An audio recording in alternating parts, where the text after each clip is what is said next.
Introduction. In the chronicles of the investment life of Warren Buffett, much has been written about his investment methods. Each and every investment he has ever made has been taken apart and analyzed in excruciating detail. David and I alone have written the books Buffettology, the Buffettology Workbook, the New Buffettology, the Tao of Warren Buffett, and Warren Buffett and the Interpretation of Financial Statements, all on Warren's investment methods and all international bestsellers. But what was sorely missing from the body of Warren Buffett literature was a book that addresses and discusses the brilliant way Warren has managed his life, his businesses, and the people who manage Berkshire Hathaway's 233,000 employees around the globe. Besides being a genius at investing, Warren Buffett is also a genius of a manager, with over 88 CEOs of different companies reporting directly or indirectly to him. In modern business, no man has managed a more highly talented group of managers in so many diverse businesses and delivered such spectacular results. In many ways, Buffett's managerial record surpasses even his amazing investment record with Berkshire Hathaway, where the company's operational annual net income grew from $18 a share in 1979 to $4,093 a share in 2007. This equates to a compounding annual growth rate of 21.39%. A record that indicates that Warren and his managers are doing a fantastic job of minding the store. In comparison, Warren's personal investment portfolio for the same period grew at an annual compounding rate of 19.78%, which means we can argue that as a manager, Warren outperformed himself as an investor. In our quest to bring you all things Warren Buffett, we have written the first ever book that takes an in-depth look at Warren's management methods, what they are, how they work, and how you can use them. We discuss the impact that Dale Carnegie had on Warren's life and how Carnegie's teaching helped transform Warren into the master manager he is today. We have kept the audiobook easy to listen to with short chapters. The methods that Warren uses are simple and easy to understand, but as you will see, their impact is powerful. We look to the future and imagine many generations using Warren's enlightened management methods to inspire and motivate people of all ages to achieve their dreams and visions. Mary Buffett and David Clark, 2009. Overview. Warren Buffett's Management Secrets. Once upon a time, there was a slightly nerdish young man by the name of Warren Buffett, who at the age of 20 was frightened to death to stand up in front of people and speak to them. Then he discovered Dale Carnegie's course on public speaking, and it changed his life. Not only did he develop the courage and skill to speak in front of groups of people, he learned how to make friends and motivate people. Warren considers his Carnegie education a life-changing event and the most important diploma he has ever received. Once Warren was comfortable with public speaking, he also became a devotee of Dale's philosophy on interacting with people. He read and reread Carnegie's book, How to Win Friends and Influence People, dozens of times, underlying it and memorizing entire passages. The book became his Bible for dealing with people and one of the cornerstones of his management philosophy. Was he successful? Here is what A.L. Ueltschi, the founder and chairman of Flight Safety International, Inc., the world's leading aviation training company, told author Robert P. Miles about Warren as his boss. Leadership is really what a good manager is about. The letters of the words represent the qualities that a good manager should have. L is for loyalty, and E is for enthusiasm. A stands for attitude, and D is for discipline. E stands for example. You have to set a good example. And R is for respect. S represents scholarliness, and H is for honesty. I and P stand for integrity and pride. The thing I like best about Warren Buffett is that he possesses all these qualities. We will examine Warren's leadership qualities and how Warren synthesized what he learned into a winning management formula and became not only the manager that other managers wanted to emulate, but also the second richest man in the world. To facilitate the learning process, we've broken down Warren's management philosophy into the following 5 segments or steps, each working with the others to create the perfect combination of management skills. Number 1, pick the right business. Warren has figured out that not all businesses are created equal. The first step to success is to own, manage, or work for the right business with the right economics working in its favor. That's how to get ahead of the game right from the start, whether you are an owner, manager, or an employee. Number 2, delegate authority. The second step is Warren's unique view on delegating authority, which has allowed him to grow Berkshire Hathaway from a small, failing textile company into a giant multinational conglomerate. Number 3, find a manager with the right qualities. The third step is to know the qualities that are needed to manage an excellent business. Here, Warren is looking for integrity, intelligence, and a passion for the business, which also happens to be the qualities that we need to cultivate in ourselves to be successful managers. Number 4, motivate your workforce. Once the excellent business is found and the right manager is put into place, Warren has the job of motivating his managers to be all that they can be, so that the business, the manager, and the employees can be as productive as possible. Here we will spend time studying Warren's adaptation and expansion of Carnegie's methods. If there is a single skill that a manager should be great at, it is motivating others to achieve. Warren developed a specific set of motivational skills that have inspired his managers to hit one business home run after another, and helped him build Berkshire Hathaway into the $150 billion market cap company that it is today. Number 5, managerial axioms for different problems.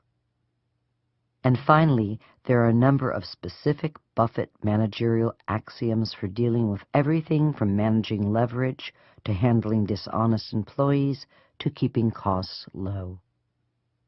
At the end of the audiobook, we'll discuss a few Warrenisms that will help you manage your day-to-day life. Success in business and life usually go hand in hand, and Warren has some helpful hints that will help us improve our life management skills. So without further ado, Warren Buffett's Management Secrets. Step 1. Pick the right business to work for. Working for the right business can mean the difference between a successful, high-paying career or a life of drudgery. It can also mean the difference between a successful long-term investment and one that earns nothing. Warren has discovered that certain kinds of companies have inherent business economics so great that even a bad manager will look good in working for them. These are the kinds of companies that he wants to own, and these are the kinds of companies that we want to work for. Warren has identified a number of characteristics to help us identify these wonderful businesses, which is where we will begin. Chapter 1. How to find the kind of business that offers the greatest career opportunities. There is a huge difference between the business that grows and requires lots of capital to do so and the business that grows and doesn't require capital. Warren Buffett. This is one of the keys to understanding Warren's success as a long-term investor and business manager. Businesses with superior economics working in their favor tend to burn considerably less capital than they earn. This is usually because they produce a brand-name product that never has to change, or because they provide a key service that allows them to charge higher prices, which give them better profit margins. With a brand-name product that never has to change, a company doesn't have to spend large sums of money on research and development, nor does it have to constantly retool its plant and equipment to implement design changes. Therefore, it can use the same plant and equipment over and over again, year after year, until the equipment finally wears out. All of the money it saves can be used to expand the business without having to burden the company with additional debt or the selling of new shares. The capital needed for growth is generated internally. All of this, of course, helps make the managers of these super companies look brilliant. An example. A company like Coca-Cola never has to spend billions of dollars redesigning its product or retooling its manufacturing plants to stay ahead of the competition. This leaves it plenty of money to spend on such fun things as buying other companies and paying big bonuses to its managers. A company like General Motors, on the other hand, which produces automobiles that have to change in style almost every year, has to spend billions on new designs and retooling its plants to keep its models competitive with the Fords and the Toyotas of the world. Which one of these companies would you rather work for? The one that's internally generating tons of excess cash, or the one that is internally burning tons of cash? The one with the excess cash, of course, because that excess cash makes management look good, which means they get to pay themselves generous bonuses at the end of the year. And getting paid more money is always a good thing. Companies with a durable competitive advantage. Warren believes that the best company to own, invest in, or work for, the one that offers the greatest opportunity for career advancement, job security, and the long-term making of money, is a company that has what Warren calls a durable competitive advantage. These super companies have a near lockdown on their market. What this means to us is that these companies have products and services that never really change, are easy to sell, and own a piece of the consumer's mind. This equates to higher profit margins and inventory turnover, which means these companies are often awash in cash. On the other side of the coin, there are companies with lousy economics that are very difficult businesses for us ever to look good in. They tend toward boom and bust cycles that make you a star one moment and out of a job the next. So the business that offers us the greatest employment advantage are the ones with some kind of durable competitive advantage working in their favor. Warren has figured out that these super companies come in three basic business models. They either 1. Sell a unique product, 2. Sell a unique service, or 3. Are the low-cost buyer and seller of a product or service that the public is consistently in need of. Let's take a good look at each of these three kinds of super businesses and discover the employment opportunities that they offer. Companies that sell a unique product. This is the world of Coca-Cola, Pepsi, Wrigley, Hershey, Coors, Guinness, Kraft, American Company, Johnson & Johnson, Procter & Gamble, and Philip Morris. Through the process of customer need and experience and the promotion by advertising, these companies have established the stories of their products in our mind, and we immediately think of their products when we go to satisfy a specific need. Want to chew some gum? You might think of Wrigley. Feel like having a cold beer after a hot day on the job? You might think of Budweiser or Coors. For the last 284 years, the Irish on cool, rainy evenings have thought of pints of Guinness and a warm fire at the local pub. And Philip Morris has made a fortune selling Marlboro cigarettes all over the world. Warren likes to think of these companies as owning a piece of the consumer's mind. And when a company owns a piece of the consumer's mind, it never has to change its products, which, as you will find out, is a good thing. And it also gets to charge higher prices and sell more of its products, which means bigger profit margins and higher inventory turnover, which equates to a larger bottom line on its income statement. These companies are easy to identify because they have consistent and strong yearly earnings and little or no debt on their balance sheets. From an employment perspective, these special companies offer us the easiest opportunity to rise to managerial superstardom. They are awash in cash, which means they can pay generous salaries and huge bonuses. They also have the money to buy other businesses and create new businesses, which means there is plenty of opportunity for a young manager to excel. Believe it or not, things really do go better with a Coke, including your career. Companies that sell a unique service. This is the world of Moody's, H&R Block, American Express, ServiceMaster, and Wells Fargo. Like lawyers and doctors, these companies sell services that people need and are willing to pay for. But unlike lawyers and doctors, these companies are institutional specific as opposed to people specific. When you think of getting your taxes done, you think of H&R Block. You don't think of Jack, the guy at H&R Block who does your taxes. The economics of selling a unique service can be phenomenal. A company doesn't have to spend a lot of money on redesigning its products, nor does it have to spend a fortune building a production plant and warehousing its wares. And firms selling unique services that own a piece of the consumer's mind can produce even better margins than firms selling products. Being a manager in one of these businesses can be a high-paying, rewarding career with few of the financial ups and downs that plague other businesses.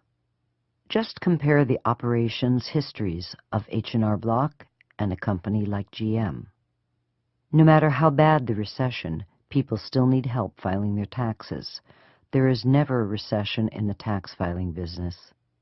But with a company like GM, the whims of the economy can be devastating in just a short amount of time. The management team of H&R Block will never stay awake at nights worrying about union demands, too much debt, or the buying whims of the public. The same cannot be said for the management team of GM. Companies that are the low-cost buyer and seller. This is the world of Walmart, Costco, Nebraska Furniture Mart, Borsheim's Fine Jewelry, and the Burlington Northern Santa Fe. Here, big margins are traded for volume, with the increase in volume more than making up for the decrease in profit margins. The key here is to be the low-cost buyer, which allows you to get your margins higher than your competitors and still be the low-cost seller of a product or service. Here, the reputation of being the best price in town lures in consumers. In Omaha, if you need a new stove for your home, you go to the Nebraska Furniture Mart for the best selection and the best price. Want to ship your goods across country? The Burlington Northern can give you the best deal for your money. Live in a small town and want the best selection with the best prices? You go to Walmart. Out of the three business models just discussed, the low-cost buyer and seller offers the fewest opportunities for career advancement. The continued stress of having to keep costs low puts great pressure on management and tends to keep salaries low. Yet these businesses still offer better employment and management opportunities than do the mediocre businesses that do not fit into one of these three categories. Now that we know the general model for the perfect business to work for, let's look at their economic picture a little more closely so that we can tell who is who and what companies are our tickets to that very rewarding career. We have selected three very simple economic tests to use to help determine if the company in question is one of those special companies with a durable competitive advantage. Chapter 2. 3 quick tests for identifying the best company to work for. Number 1. Per-share earnings test. One of the quickest ways to check the economics of a potential employer is to check the company's yearly per-share earnings figures. This is easy to do if the company is a publicly traded entity, difficult to do if it is not. While no one yearly per-share figure can be used to identify a company with a durable competitive advantage, per-share earnings for a 10-year period can give us a very clear picture of whether or not the company has a long-term competitive advantage working in its favor. What Warren looks for is a per-share earnings picture over a 10-year period that shows consistency and an upward trend. Something that looks like this. In '99, a per-share earning of $1.30. 2000, $1.48. 01, $1.60. 02, $1.65. 03, $1.95. 04, $2.06. 05, $2.17. 06, $2.37. 07, $2.68. 08, $2.95. This shows Warren that the company has consistent earnings that are showing a long-term upward trend, which is an excellent sign that the company in question has some kind of long-term competitive advantage working in its favor, and potentially would be a great company to work for. Consistent earnings are usually a sign that the company is selling a product or a mix of products that don't need to go through the expensive process of change. The upward trend in earnings means that the company's economics are strong enough to allow it either to make strategic expenditures to increase the market share through advertising and an expansion in operations, or to increase per-share earnings by the use of stock buybacks. The companies that Warren stays away from and that probably offer poor employment prospects have an erratic yearly earnings picture that looks like this. 99, per-share earnings, $8.53. 2000, a loss of $6.68. 01, a loss of $1.77. 02, $3.35. 03, $5.03. 04, $6.39. 05, a loss of $6.05. 06, $3.89. 07, a loss of 45 cents. 08, $2.50. This shows a downward trend, punctuated by losses, which tells Warren this company is in a fiercely competitive industry prone to booms and busts. The boom increases demand, which increases prices. To meet demand, the company increases production, which increases supply, which increases costs, and eventually leads to an excess supply in the industry and to falling prices. The company, once profitable, now starts to lose money, until it has to cut production and costs. There are thousands of companies like this, and their erratic earnings, which in the boom years create the illusion that the company is a winner, eventually make the company a loser. It is hard to look like a managerial superstar when every few years the company's inherently lousy economics destroy your results. The company with consistent earnings that show an upward trend is the company that offers the best prospects for profitable long-term employment and a rewarding career. But the company with the erratic earnings picture, while quick to hire in the boom years, is also quick to fire in the lean years. This boom and bust pattern makes the company difficult to work for since there is no long-term stability in its economic picture. Number 2, the debt test. Another sign of a great business to work for is a company with the absence of or low levels of long-term debt. Companies that make a lot of money don't need to carry high debt loads since the surplus of cash allows them to be self-financing. These are the companies that make good long-term employers because they have the cash to pay good salaries and the financial wherewithal to weather a recession with flying colors. The low, no-debt companies are easy to spot as long as you can gauge the debt load of a particular business relative to its industry.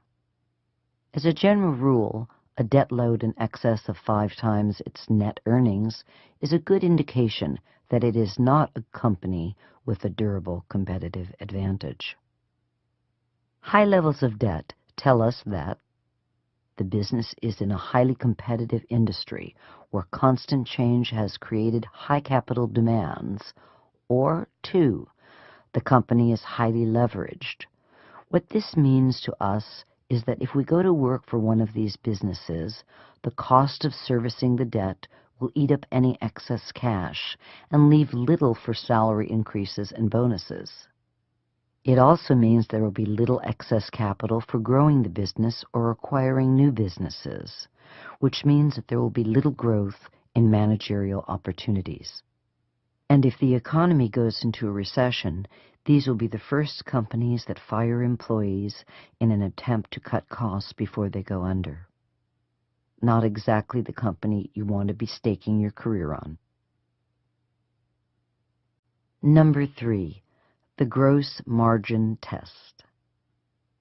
Another way to tell if a company has a durable competitive advantage, which would help make it a great company to work for, is to look at the company's gross profit margin.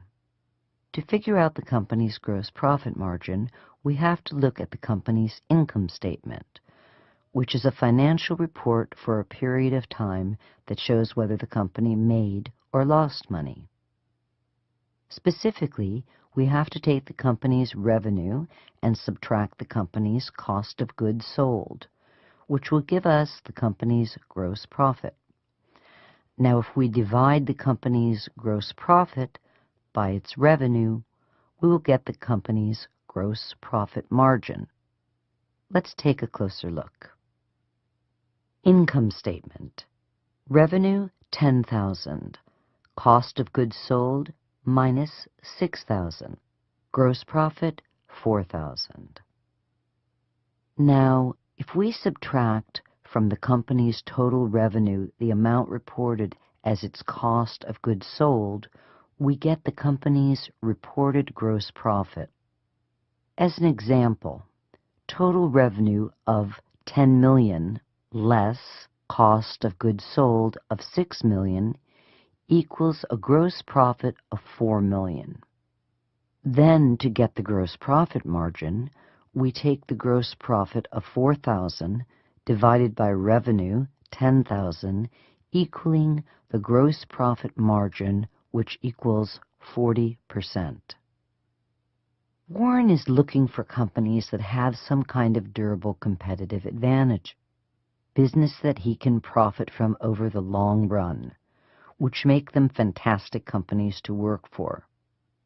What he has found is that companies that have excellent long-term economics working in their favor tend to have consistently higher gross profit margins than those that don't. Let us show you. Gross profit margin of companies that Warren has already identified as having a durable competitive advantage. Coca-Cola shows a consistent gross profit margin of 60% or better.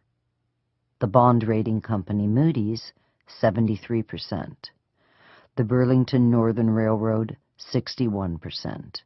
And the very chewable Wrigley's Gum, 51%.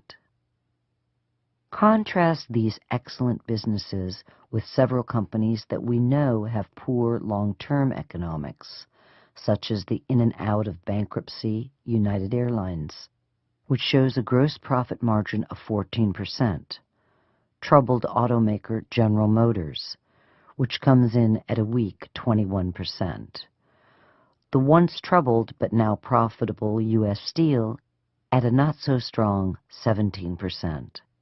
And Goodyear Tire, which runs in any weather but a bad economy, stuck at a not very impressive 20%.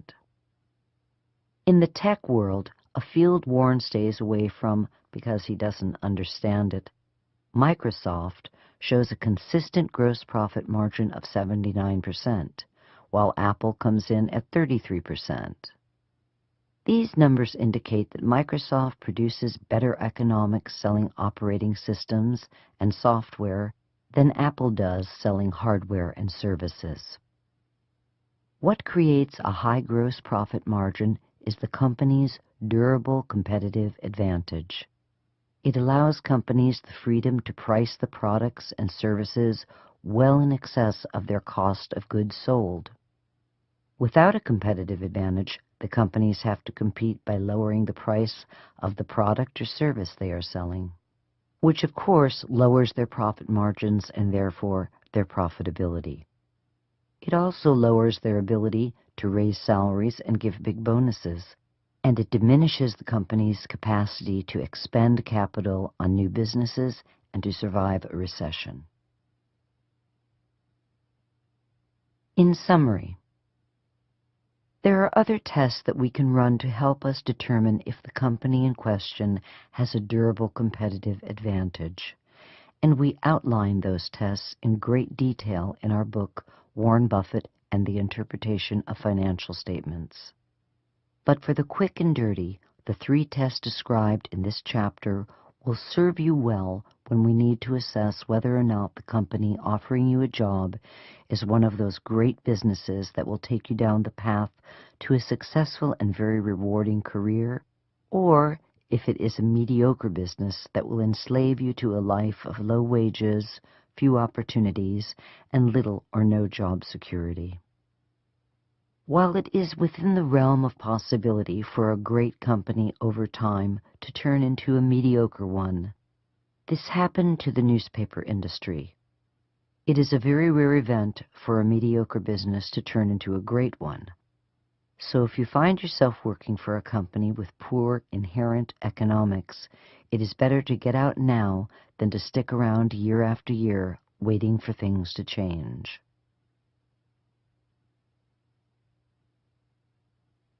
Step 2. Delegate. Warren discovered that as Berkshire grew larger and larger and was involved in more and more diverse businesses, delegating authority became a necessity not only for his sanity, but to ensure that his companies were competently run and that the managers were happy running them. If there is a single management skill that is uniquely Warren, it is his willingness to delegate authority way beyond boundaries that most CEOs would be comfortable with. Let's explore Warren's philosophy on delegation and how it has allowed him to grow Berkshire from a small regional textile manufacturer into the giant multinational conglomerate that it has become today. Chapter 3. Rules for Delegating Authority. We delegate almost to the point of abdication. Warren Buffett. Warren learned that to run and grow a business, one must learn the art of delegating authority. The natural inclination is to try and control every event and the people involved, to micromanage the task, the venture, the business. But micromanaging too many tasks or businesses leads to too many balls in the air at once, and if you drop one, you drop them all. Micromanaging leads to neglect. Whereas delegating to a competent manager who is focused on just one job means a more thorough understanding of the task and a more careful execution of the job. Warren owns more than 88 diverse businesses, and he has turned over the management of these companies to 88 highly competent CEO managers. Berkshire companies like Johns Manville, Benjamin Moore, Fruit of the Loom, Clayton Homes, and Jordan's Furniture are all run by CEOs who have complete control over the businesses. When Berkshire bought Forest River, Warren told its founder and CEO, Peter Legal, not to expect to hear from him more than once a year. Warren even goes so far as to tell the CEOs of Berkshire's companies not to write up anything special for him. When McLean Company CEO Grady Rosier phoned him to request approval to buy a couple of new company jets, Warren replied, "That's your decision. It's your company to run." Warren feels it would be sheer folly on his part to think he could competently manage each and every one of these businesses himself. To get the job competently done, Warren delegates, not just a task, but the entire job. As he says, he delegates almost to the point of abdication.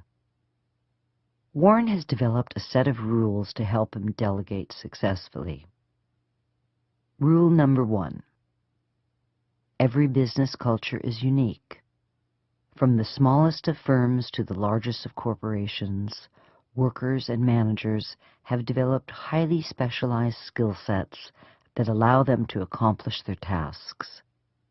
As a manager, Warren has learned that he cannot perform these highly specialized skill sets even remotely as well as they can. He feels that his employees are the experts and should be allowed to do what they are good at doing without his interference. He also feels that if he has any job as a manager, it is to inspire his employees to greatness at their jobs. Think cheerleader, not slave driver. Rule number 2. Warren has discovered that competent managers like to be left alone to run their businesses as they see fit. Warren encourages his managers to continue to think of their businesses as their own. The result is they work harder and make sure that the business does well. For them, it's a matter of pride. Rule number 3. Warren realizes that in order for complete delegation of authority to work, it is necessary not only that the managers be hardworking, passionate, and intelligent about their businesses, they must also have a great deal of integrity. In other words, they must be as honest as the day is long. If they are not honest, they just might end up using their hardworking, passionate, and intelligent ways to rob us blind. In summary, Warren's rules of delegation are fairly simple. Each and every business is unique. Your employees are better at doing their individual jobs than you are. If we want the business to grow, we must delegate authority. Managers like to be left alone to run their businesses. And the managers we hire need to be hardworking, intelligent, and most important, honest. Or, as the late great Berkshire manager, Mrs. B, once said regarding the secret to her success in the furniture business, sell cheap and tell the truth. Step 3. Find the right manager for the job. Once the right business is found or acquired, and the need for delegation understood, The next job is to hire the right manager. For Warren, the characteristics of the right manager just happen to be the managerial qualities that we should cultivate in ourselves. Let's take a look at just what those characteristics are. Chapter 4. Where Warren starts his search for the right manager. Management changes, like marital changes, are painful, time-consuming, and chancy. Warren Buffett. This is a lesson that Warren learned the hard way. By buying businesses that were available at a bargain price but were poorly run. His early investment in Dempster Mills Manufacturing, which we'll discuss in just a minute, is the perfect example of having to replace management several times before finding the right manager. Was it painful? Yes. Was it time-consuming? Yes. Was it expensive? Very. Was it necessary? Most definitely. The key to making managerial changes is to ask, is it absolutely necessary? If the answer is no, we are out of our minds to risk financial ruin by bringing in someone completely new to take over. But if the business is losing money and we think that it is due to the manager and not to the underlying economics of the business, then it is definitely time for a change in management. Warren tries to avoid managerial changes. When he advertises for new companies to buy through investment bankers or his annual letter to Berkshire shareholders, he insists that the business come with competent management already in place. He requires the key managers of each of the companies he owns to write him a letter telling him who in the company would succeed them if they were to die tomorrow. These letters are updated each year. This way, if something does happen to one of his managers, time won't be wasted in trying to find a replacement. Warren gets a manager who is already familiar with the business and was hand-chosen by the person who best understood the company, its people, products, and customers. If Warren has to look outside a company for a manager, he usually turns to people he has already worked with, who have a proven track record. Or he will ask his business associates for a recommendation. This brings us to the short but remarkable story of Dempster Mills Manufacturing and the remarkable Harry Bottle. Dempster Mills Manufacturing was a windmill and water irrigation company in Nebraska that Warren bought into because the stock was selling at 25% of its book value. Once he had stock in the company and had taken a seat on its board of directors, he realized that the reason that the company wasn't doing very well was that it was poorly managed. So he convinced the board members to bring in a new manager, whom they chose.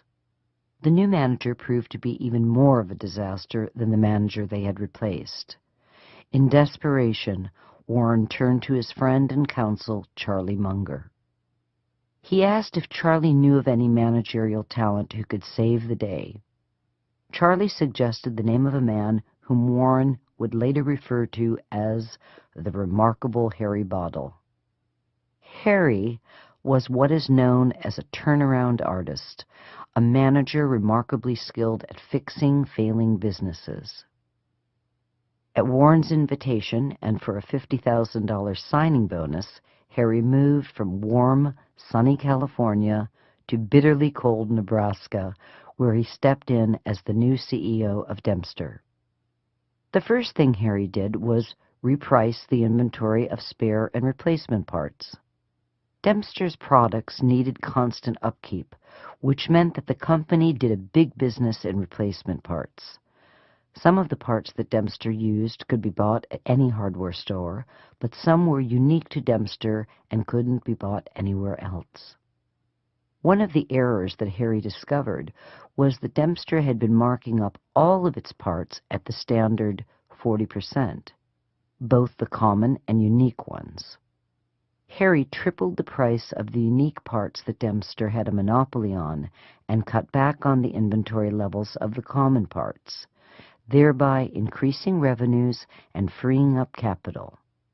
By year's end, Dempster was back in the black and on its way to becoming one of Warren's winning investments.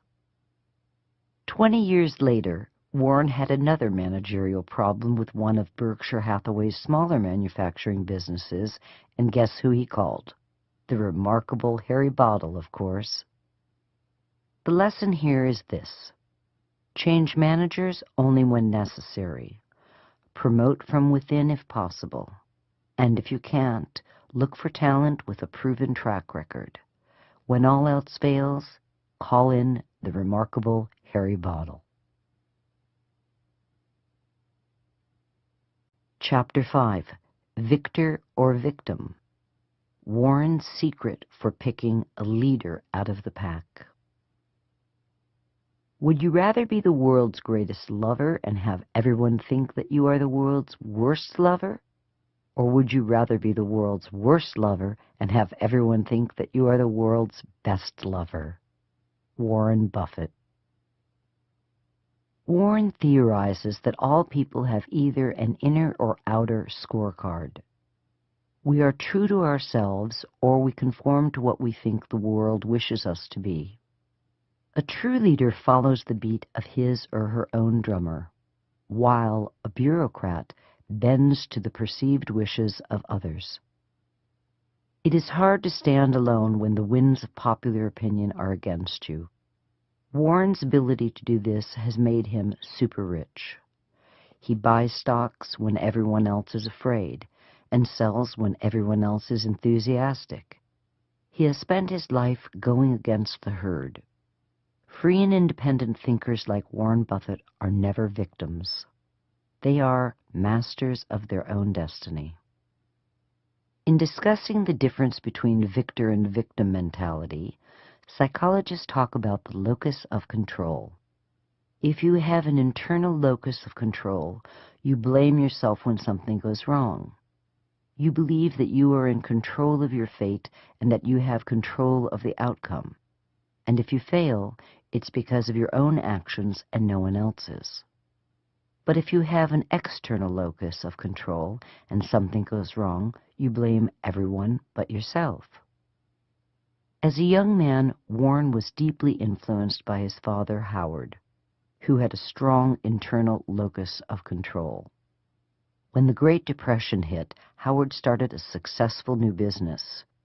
When he disagreed with what was going on in government, he got himself elected to Congress. This taught Warren that he, not the world, was in control of his life, and that he, not the world, would determine what his life would look like. Having an internal locus of control is not always easy. When you win, it was you who won it, but when you lose, it was you who lost it. There is no scapegoat, no one other than yourself to blame, which can be crushing. Warren's failed investments in 2 Irish banks and his overpayment for ConocoPhillips are his failures and his alone, and he learned from them, but he makes a special point not to dwell on his failures for too long. By not dwelling on them, he avoids the crippling effect that failure can bring to someone with an internal locus of control. The great lesson here is this: people with an internal locus of control take responsibility for their failures and in the process learn from their mistakes. They are in control of themselves. They are in control of their world. They see problems as challenges to be conquered. Think Bill Gates. People with external locus of control don't believe that they have the power to solve their problems. They believe that they are the victims of circumstances that are beyond their control. Think Wall Street. Which view do you think leads to riches and greatness? Which type of person would have the strength to lead a company or nation through hard times? Are we victor or victim? Victors make great managers and leaders because they can take responsibility and solve problems. Victims, on the other hand, are too busy inventing excuses and blaming the world to take up challenges and solve problems. Chapter 6. Work at a job you love. There comes a time when you ought to start doing what you want. Take a job that you love. You will jump out of bed in the morning. I think you are out of your mind if you keep taking jobs that you don't like because you think it will look good on your resume. Isn't that a little like saving up sex for your old age? Warren Buffett. In the quest for wealth, we often end up in jobs or professions that we don't like, but we stay at them day after day, year after year, until finally we have run out of time. We delude ourselves into believing that a day will come when we will finally do what we dream of doing. Meantime, we spend a life in misery, which we bring home with us each day to share with our loved ones. This type of suffering in the name of a buck usually starts early in life and is often predicated on need. However, sometimes its foundation is nothing more than greed.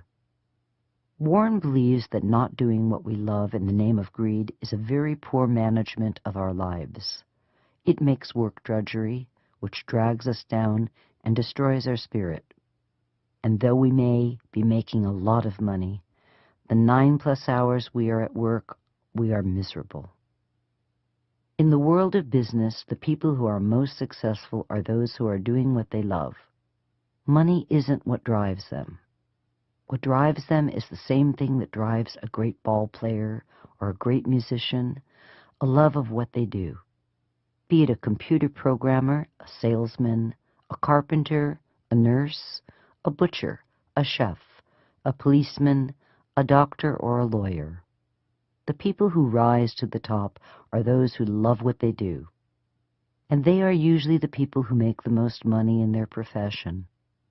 Loving what you do and earning good money almost always go hand in hand. Warren believes that when we employ people to work for us, we must try to find people who are going to love what we hired them to do. These are the people who will take pride in their work, inspire their fellow workers to greatness, and become the driving force behind the business.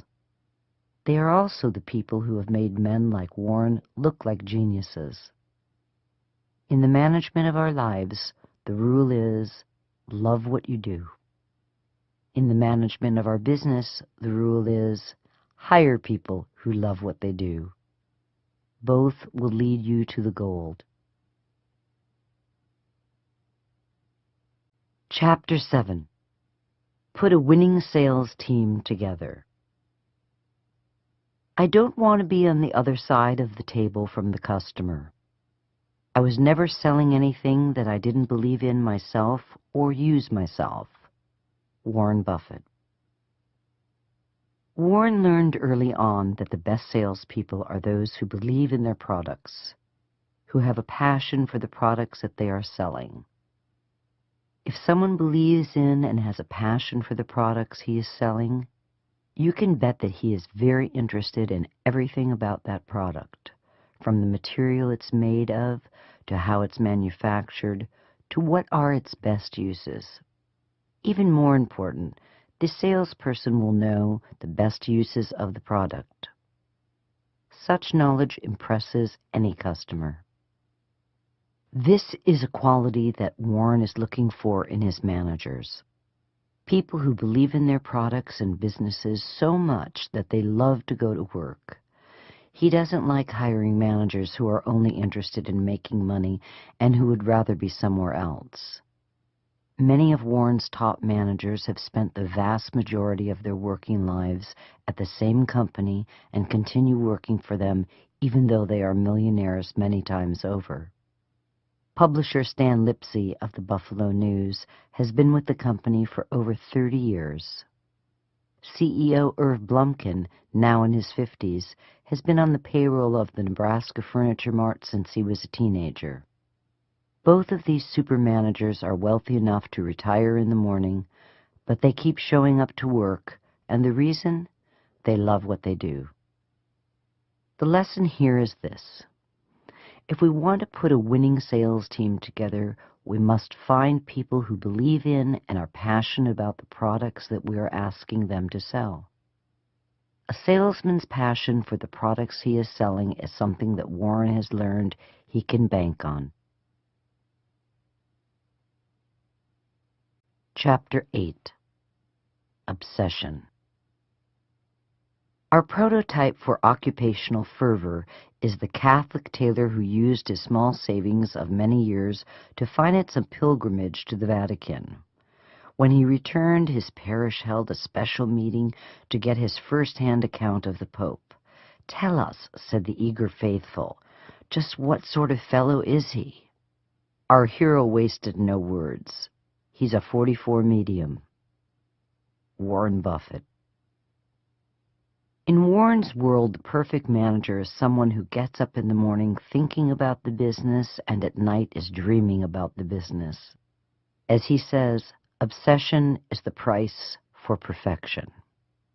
Warren's obsession led him to memorize Moody's stock manual, starting at A and working his way through Z. One of his favorite all-time investors was a guy with very little education who became so obsessed with water companies that he could tell you how much money they made every time someone flushed the toilet. Guess what that guy made his millions investing in? Water companies, of course. And it is obsession that Warren is looking for in his employees. He once said that if he could ask only one question of his interviewees for a job at Berkshire, it would be how obsessed they are with what they do. His archetype of the perfect manager was the famous Mrs. B, who started and managed the Nebraska Furniture Mart with her family until she reached the ripe old age of 104. There was no keeping the old girl away from the store, which was the love of her life. In the 60-plus years she ran the business, she took only one vacation and was miserable the entire time because she was away from her store. She said that when she went home at night, she couldn't wait for morning so she could get back to her customers. Her only hobby was driving around Omaha, checking on the competition. All of Warren's top managers are men and women obsessed. Tony Nicely, CEO of Geico, has worked for the company since 1961 and has no idea what he'd do if he ever retired. Talking about A.L. Ueltschi, founder and chairman of Flight Safety, Warren said, "Al understood what I was about. I understood what flight safety was all about and could tell that he loved the business." The first question I always ask myself about somebody in his position is, do they love the money or do they love the business? But with Al, the money is totally secondary. He loves the business, and that's what I need, because the day after I buy a company, if they only love the money, they're gone. A simple question that Warren uses to determine a manager's passion for the business is to find out about their early drive to be in business. He says that we can tell more about how successful a manager is going to be by whether or not he or she had a lemonade stand as a child than by where they went to college. An early love of being in business equates later in life to being successful in business. In Warren's world, it is not so much how smart we are as it is how obsessed we are, how much we love what we are doing. If we happen to be smart too, well, that is just icing on the obsessively delicious cake. Chapter 9. The Power of Honesty. We also believe candor benefits us as managers. The CEO who misleads others in public may eventually mislead himself in private. Warren Buffett. Warren says that a manager or an employee who is truthful with others about his mistakes is more likely to learn from them. When a manager or employee ignores his mistakes or is always trying to blame someone or something else for his own blunders, then he will more likely lie to himself about other important things as well. Warren has found this to be especially true in all matters of accounting, and believes that a willingness to fuddle with one set of numbers will eventually lead to a willingness to misrepresent all the numbers. Or, as Warren says, managers who always promise to make the numbers will at some point be tempted to make up the numbers. Warren has an underlying theme of truthfulness in his personal and business lives that he describes as one of the key character traits to aspire to. As he says, you don't want to be in business with people who need a contract to be motivated to perform.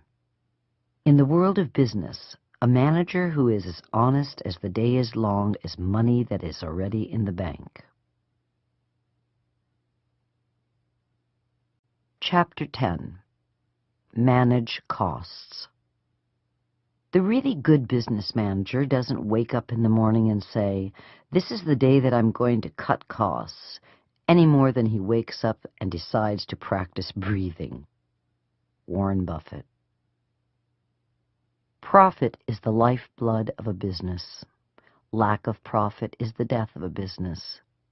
The only way to make a profit in business is to have lower costs than the prices you are charging for the products that you sell.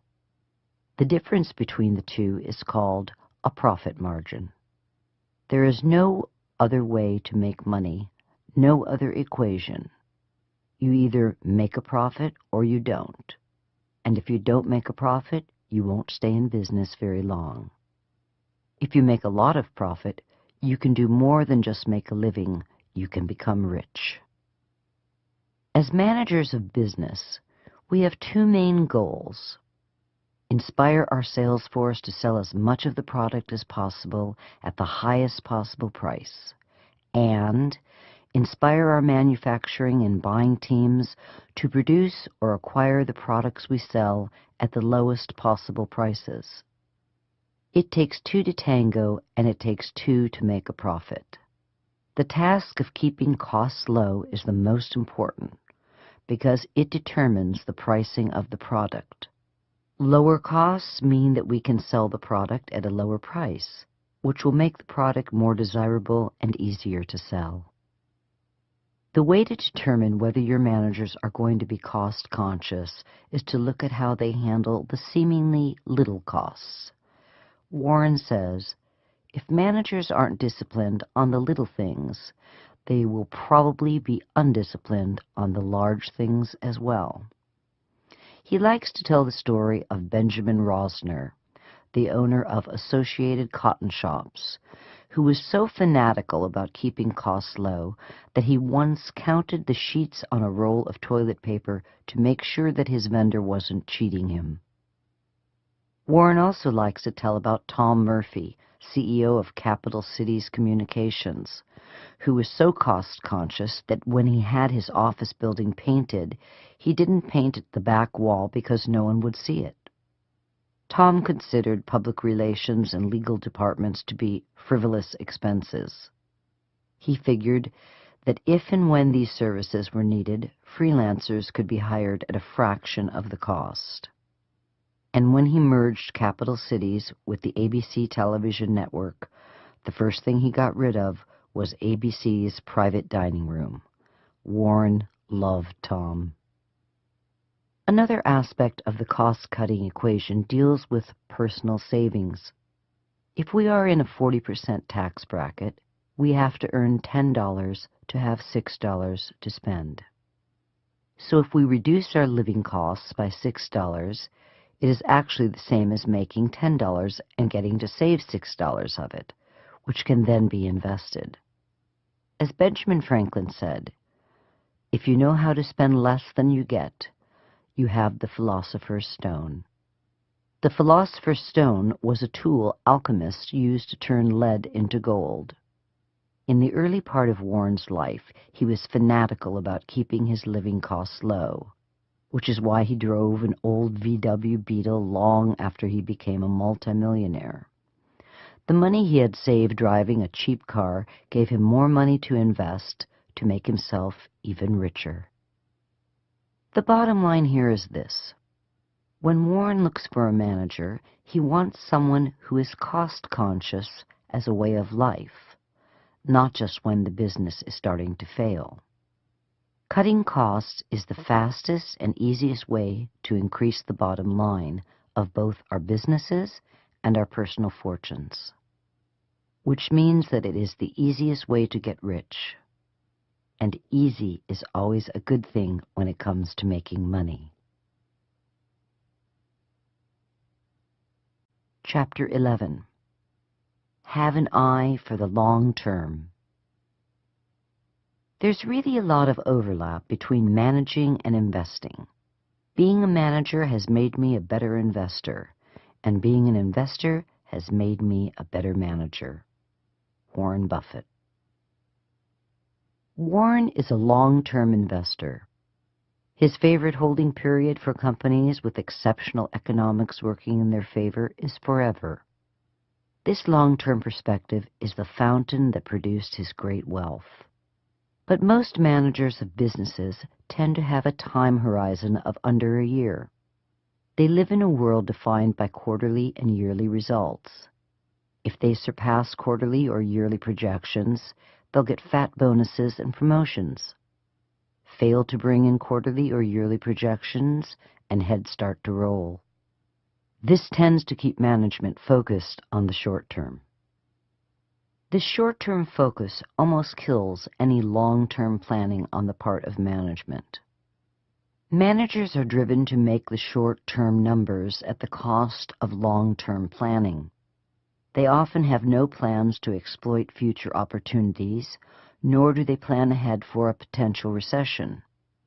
This is reactive management as opposed to the proactive management that Warren practices. Warren learned from investing that the long-term perspective that had served him so well personally would also serve him well in businesses. One of the first things that Warren asks his managers to do when they join his firm is to stop worrying about the short-term ups and downs of the business and focus on making the business strong and viable for the long term. Another lesson that Warren learned is that any management's intense focus on the short term tends to make those managers poor allocators of capital, which creates two very big problems. The first is that management may keep throwing good money after a mediocre business long after it's time to put that capital to use elsewhere. The second is that when management tries to allocate capital outside its core business, it almost always ends up buying a short-sighted promise of prosperity at an inflated price. Warren often cites Coca-Cola's failed venture into the movie business as a perfect example of a great business throwing money after a bad one.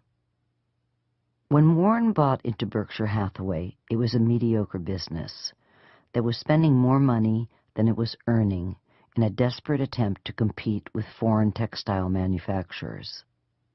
After Warren acquired control, he had the insight to see that it was a dying business, so he stopped spending Berkshire's working capital on the textile business and used it to acquire an insurance company, which is a better business from a long-term perspective. How did he know that that textile business wasn't going to make it and that insurance was going to be the better business? Warren had spent a great amount of time studying a large number of businesses and knew what a great long-term business looked like. This is also how he knew that the textile company was a lousy business and that no matter how much money he threw at it, its underlying economics would never improve. Eventually, Berkshire had to close its textile operations, but by then, its insurance operations were well on their way to helping Berkshire blossom into the financial powerhouse that it is today. The managers who ran Berkshire's textile operations would have spent the company's last dime trying to stay competitive with foreign manufacturers. It was lucky for Berkshire shareholders that Warren had the clarity of vision to see what the future of the textile business looked like and the foresight to invest the company's working capital in a company that had far better long-term prospects. Ultimately, Warren learned when he looks for a great manager, he is also looking for a great investor, whose responsibility is to invest the firm's money in people, products, and new businesses, always with the long-term perspective in mind. Chapter 12. How to Determine Salaries. If you have a great manager, you want to pay them very well. Warren Buffett. Great managers are like great football coaches. They are few and far between. How do you measure whether or not a manager is great? Not all businesses are the same. Some businesses have mediocre economics, while others have exceptional economics. Those with exceptional economics working in their favor are often the types of businesses that make even a lousy manager look good. On the other side, even an exceptional manager may not look too spectacular if he or she is managing a mediocre business. How do we tell the difference? Warren examines how well a manager is doing by measuring the manager's performance against others in his industry. For example, if we own a business that is earning 20% on shareholders' equity, we might think it is great and hand our manager a big bonus check at the end of the year. However, in truth, we may not be doing as well as other businesses in our industry. Do we pay our manager a bonus for giving us a mediocre result compared to others in our own industry? For Warren, the answer is no. Unexceptional performance with an exceptional business does not inspire him to dole out exceptional bonuses at the end of the year. The opposite is true of a business with mediocre economics. If our business is earning 5% on equity, we might correctly conclude that, compared to all other businesses, it is on the low end. But by comparing it to other businesses within our own industry, we might find that it is on the high end, which would indicate that our manager is keeping us ahead of the pack, and for that he should be handsomely rewarded. Warren is a big believer in performance-based pay, as long as it is based on the value added by the manager and not the inherent economics of the business. In Warren's world, bonuses are paid according to how much the manager truly improves the underlying economics of the business, not how much the underlying economics enhances the perceived performance of the manager. Step 4. Motivate your workforce. Warren realized early on that if he was to delegate to the point of abdication, motivating his managers to achieve exceptional levels of performance would be his primary function. Once he found the right businesses and put the right managers in place, all he had left to do was motivate his managers to be all that they can be. In this portion of the audiobook, we present the management motivational skills that Warren uses. We explain what he learned from Carnegie and others and how he adapted this into a winning management style. From first impression to using praise, to understanding the dangers of using criticism, to the subtle use of suggestion, Warren is masterful in inspiring and influencing his managers. We begin by examining his use of first impression to set the stage.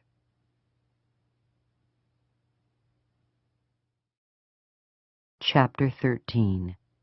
Make a good first impression. When you meet someone for the first time, begin the encounter in a friendly way. Beryl Raff was a successful Dallas jewelry executive heading up JCPenney's retail jewelry division. Then, in the spring of 2009, she got a call from a friend in the business asking her if she'd be interested in interviewing for the job of CEO of Berkshire's Helzberg Diamond Shops. Helzberg's is a 90-year-old chain of 240 jewelry stores and the life's work of Diamond King Barnett Helzberg before he sold out to Berkshire. Beryl had long admired Warren and his company Berkshire Hathaway. She knew the quality of the people who worked for him, the multitude of great businesses that he owned, and his stellar reputation as an enlightened CEO. She knew that his managers sang his praises and thought the opportunity of working for such a first-rate outfit might be the chance of a lifetime. Merely talking to Warren would be a highlight of her career. What she did not expect was to see Warren picking her up at the airport himself in his gold Cadillac. As nervous as Beryl was, Warren immediately put her at ease. She found him witty and charming. After spending a couple of hours at his office answering questions about her vision for the jewelry business, Warren took her to a delightful lunch at his country club, gave her a tour of his hometown, and then offered her the job. She thought it over for a couple of days, and then accepted and has been happy ever since. Beryl says that even after just a few months on the job, she already feels like an adopted member of Warren's extended family. Warren recognizes the importance of making first encounters friendly. He started his meeting with Beryl by meeting her and offering her a ride.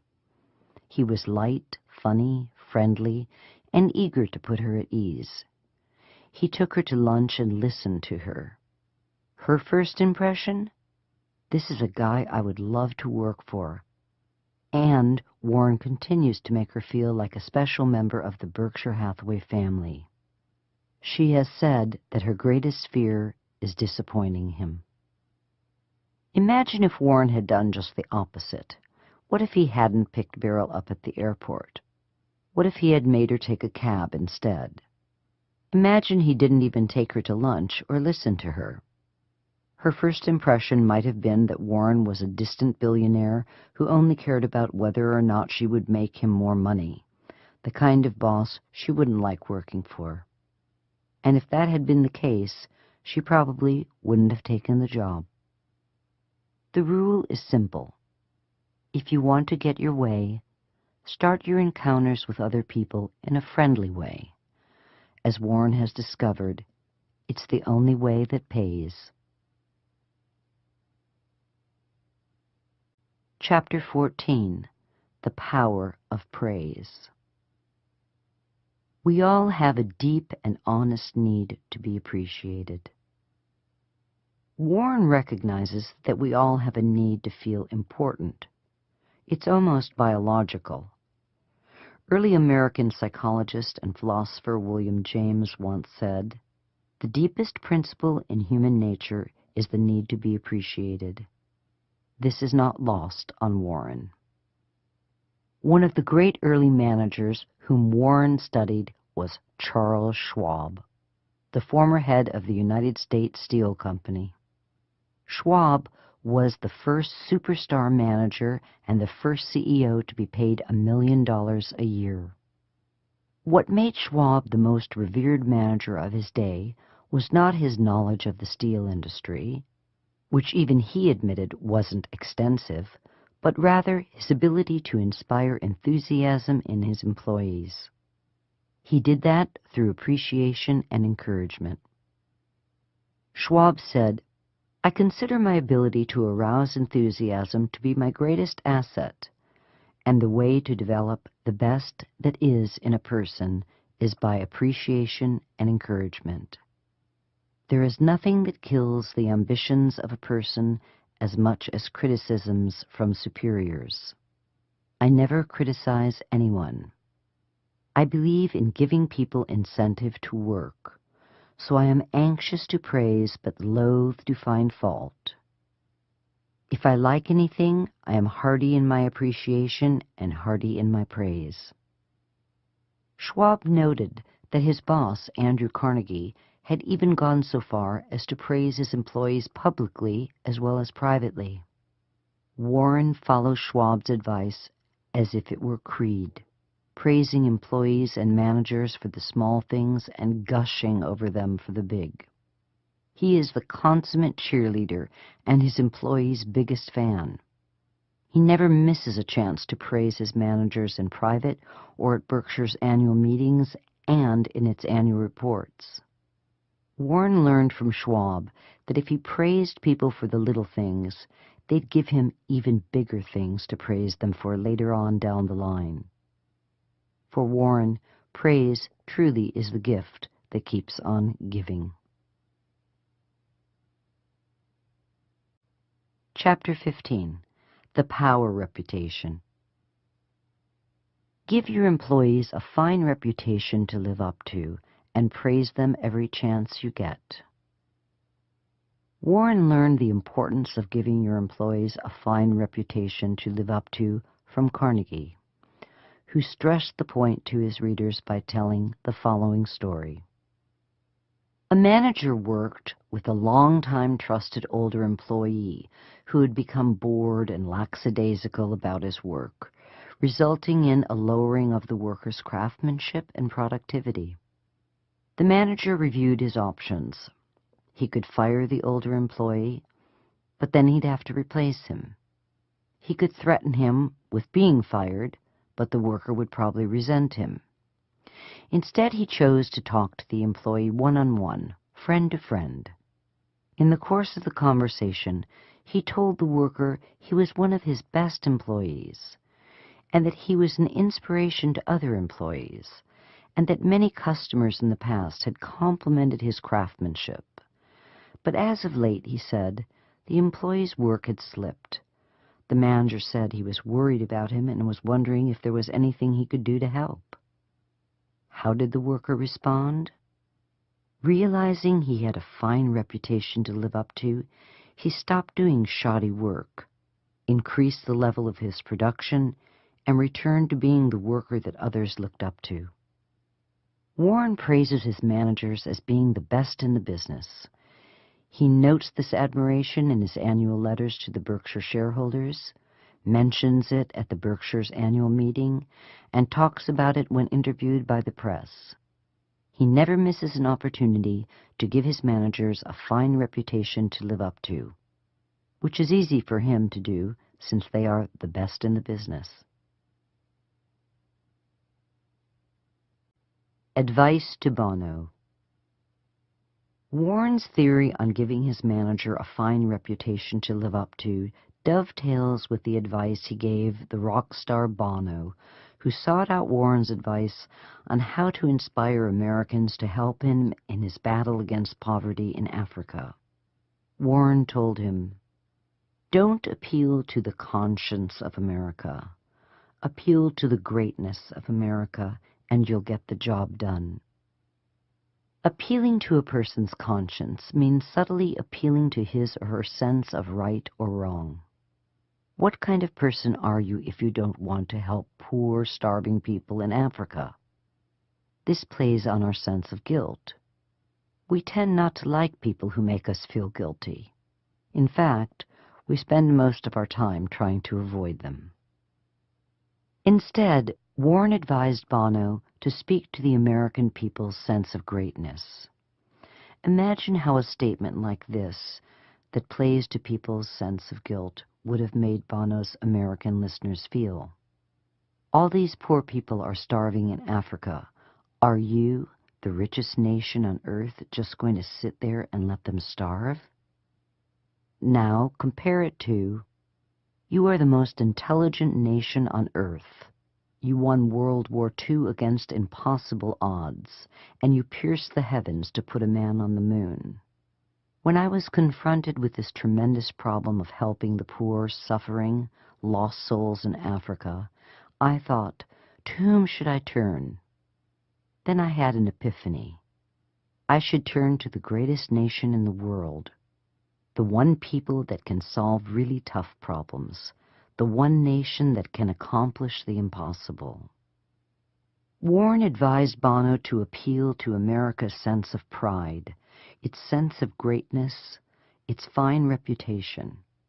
Give a person or a nation a fine reputation to live up to, and they will live up to it. Make them feel guilty and ashamed, and they will disappoint you. Using guilt is not productive. Appealing to the greatness of others is what works for Warren, and it will work for you. Most important, it works for the employees and the managers you are trying to inspire. Chapter 16. The Dangers of Criticism. Using criticism to motivate is futile because it puts a person on the defensive, wounds his precious pride, and hurts his sense of importance and arouses resentment. Warren has discovered that uninvited criticism is something we all hate to hear. It breeds resentment. It can drive us out of our parents' house as young adults. It has been the cause of many a failed marriage. Yet many of us make the mistake of bestowing uninvited criticism on others, especially in the workplace. Warren learned long ago that criticism was not the way to inspire his managers. It doesn't make for lasting change, and it destroys any kind of productive working relationship. Instead of criticizing his managers when they make mistakes, Warren tries to understand what went wrong and why there was an error in judgment. He pays attention to his managers and their work environments, and he imagines himself in their shoes. And as long as his managers are taking intelligent risks, he affords them the luxury of making the occasional mistake. Let's take a look at Warren in action. David Sokol is one of Warren's top managers. He runs Berkshire's Mid-American Energy Company. David once spent $360 million on a zinc project that failed and had to be written off as a loss. David fully expected Warren to fire him for his colossal error in judgment.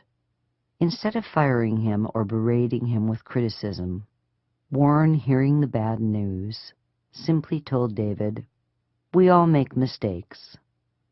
Warren went on to say that he had made even bigger mistakes during his tenure at the helm of Berkshire Hathaway, and told David to learn from his error but not to dwell on it.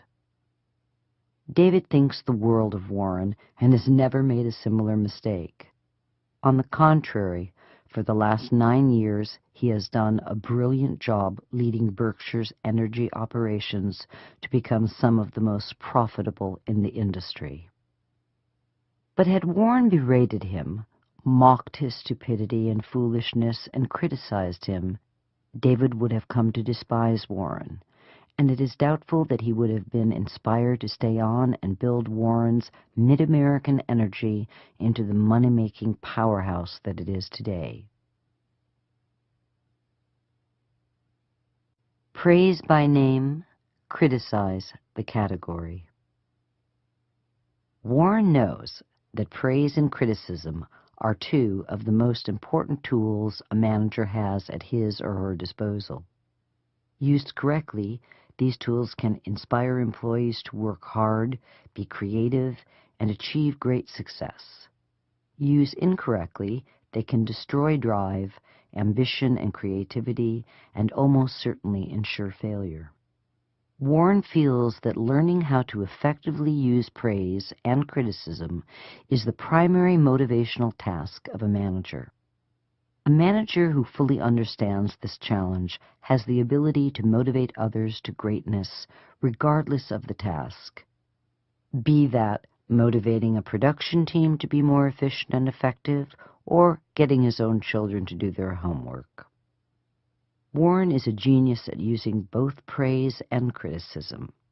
His rule is simple: praise by name, criticize by category. Let's take a look at what he means. We all crave praise. Nothing makes us feel better about ourselves or inspires us more to do better, beginning early in childhood, when we vie to win the praise of our parents, Later on, seek it from our teachers. And in the workplace, look for it from our boss. We need praise. It tells us that we are on the right path, and it inspires us to stay on that path and do even better. No one likes criticism. Nothing can make us feel more terrible about ourselves than to be criticized for something we did or didn't do. Nothing will inspire us less. We hated to hear criticism as children, and we hate to hear it as adults.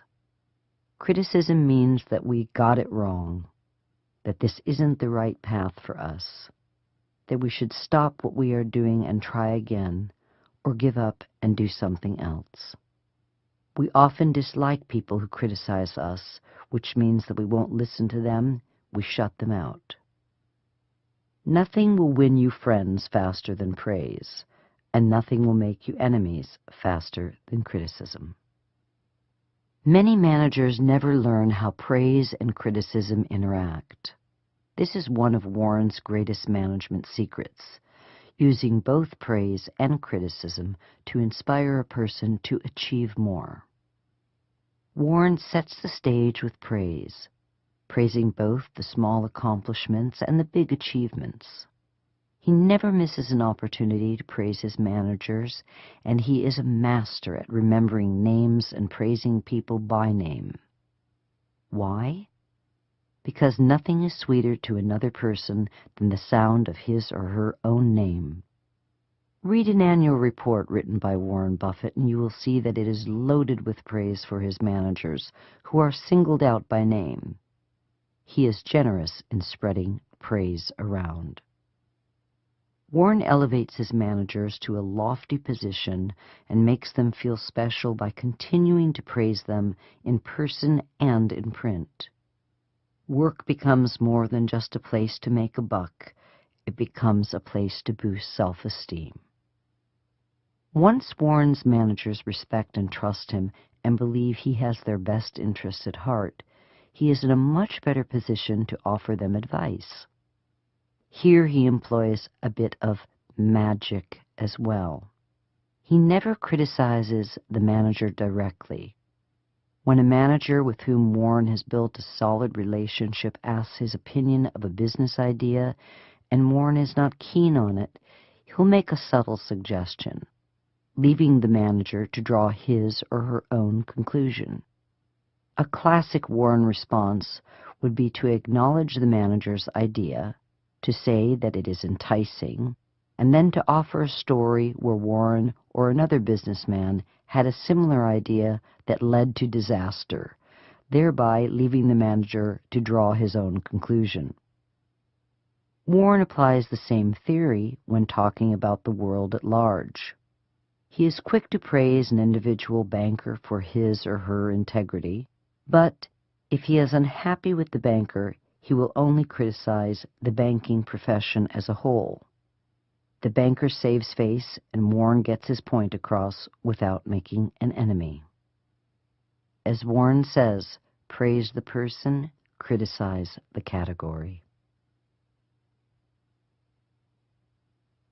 If you must criticize people personally, praise them first. Although Warren realizes that personal criticism is poisonous, he is also a realist. He recognizes that in some cases, criticism is unavoidable. When personal criticism is necessary, he follows the advice of Carnegie, who suggested that one should compliment the person first. Criticism by itself is almost always flat-out rejected.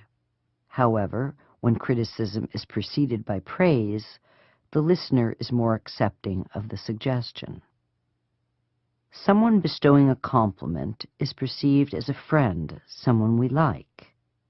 The people we like are those whose opinions matter to us. A compliment creates the trust that is necessary for constructive criticism to be heard and acted upon. Warren used the praise-criticism model to pacify Berkshire shareholders who were angry with him for investing in PetroChina, because PetroChina's parent company, China National Petroleum Corporation, CNPC, was making investments in Sudan. After the shareholders had made their protests, Warren began by praising their social consciousness and appreciation of the seriousness of the situation in the Sudan. Then and only then did he offer criticism of their position, arguing that since PetroChina was a subsidiary of CNPC, Berkshire had no way to influence it. Here are some general examples of the praise-criticism model. 1. Business. Johnny, you are doing a wonderful job at handling the mail. You're a great improvement over the last guy we had in this job. I'm very happy with your performance. However, your approach to handling customer complaints is still a little rough. May I offer you a few suggestions? Number 2. Family. I can see that by your report card that you are doing very well in spelling, which is fantastic. I'm very proud of you for doing so well. However, you seem to be running into some difficulties in math. I had that problem when I was your age, and I was wondering if you might be open to me lending a hand in getting you over this rough spot. The rule here is pretty straightforward. Avoid using criticism as it were the plague, but when you have to, praise the person first and then criticize the category. If that doesn't work, praise the person first before you criticize him directly. This approach works for Warren, and it will work for anyone who is willing to open the door first with sweet praises. Chapter 17. How to Win an Argument. To win an argument, you sometimes have to lose.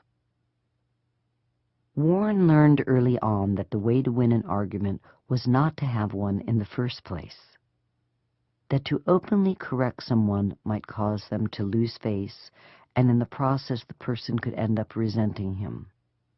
Warren learned from Carnegie that instead of taking issue with someone, it was better to agree with them so that you could win the person's trust, and in the process get the person to listen to your ideas.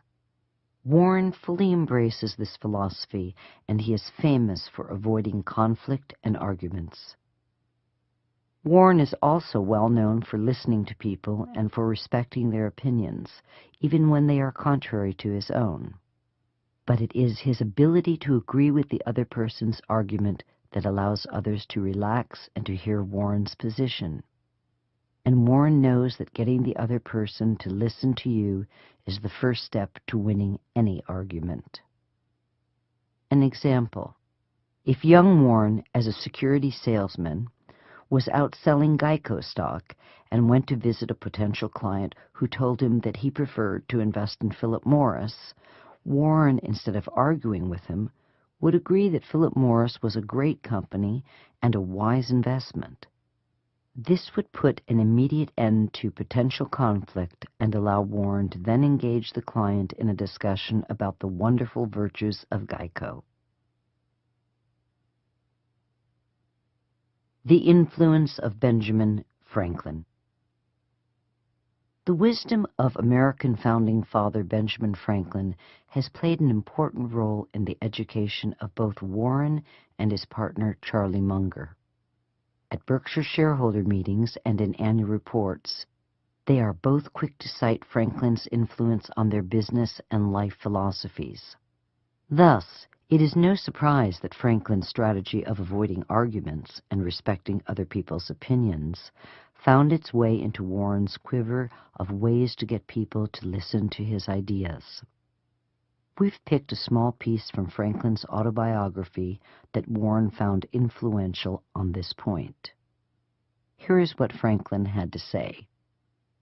I made it a rule to forbear all direct contradictions to the sentiments of others, and all positive assertion of my own. I even forbade myself the use of every word or expression in the language that imported a fixed opinion, such as certainly, undoubtedly, etc. I adopted instead of them, I conceive, I apprehend, or I imagine. A thing to be so, or so it appears to me at the present. When another asserted something that I thought an error, I denied myself the pleasure of contradicting him abruptly, and of showing him immediately some absurdity in his proposition. In answering, I began by observing that in certain cases or circumstances his opinion would be right, but in the present case there appeared or seemed to me some differences, etc. I soon found the advantage of this change in my manner. The conversations I engaged in went on more pleasantly. The modest way in which I proposed my opinions procured them a readier reception and less contradiction. I had less mortification when I was found to be in the wrong, and I more easily prevailed with others to give up their mistakes and join with me when I happened to be in the right. Franklin explained that his ability to persuade his fellow countrymen to follow his ideas was a result of this approach. Warren has learned that avoiding arguments and accepting others' opinions is one of the secrets to getting other people to listen to you, which just happens to be a very helpful skill to have if you are trying to build fantastic fortunes and great nations. Chapter 18. Speak to the other person's wants and needs. When you want someone to do something, stop thinking in terms of what you want and think in terms of what they want. Warren has learned that discovering what his managers need or want and being able to speak to their needs and wants is one of the great secrets to being successful as a manager and a business owner. One of Warren's early influences in this area was Henry Ford, the great industrialist of the 20th century.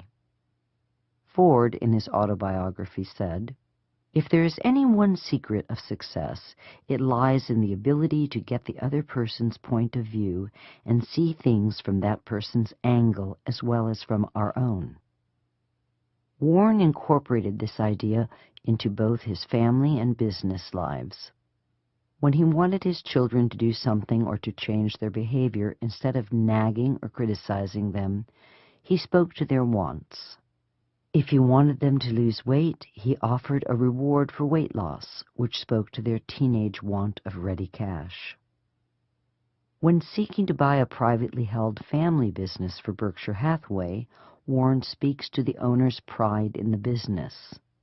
He understands that the owner may want to sell the company for the most money possible, but that person also needs to make sure that the company's loyal employees are well taken care of and that once sold, the company isn't broken apart and sold off piece by piece.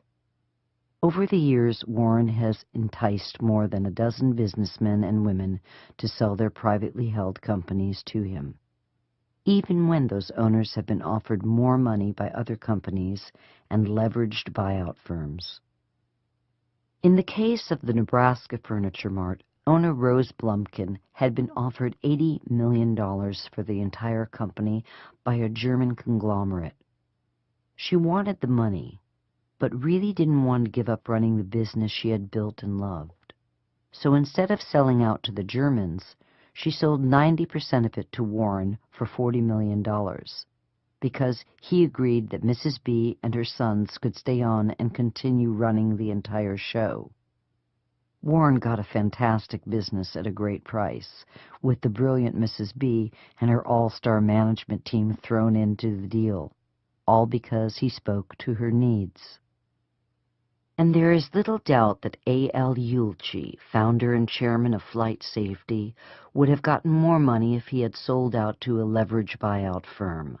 But Warren spoke to his needs and offered him the best of both worlds: a ton of money and the chance to keep working at what he loves to do, which is running Flight Safety.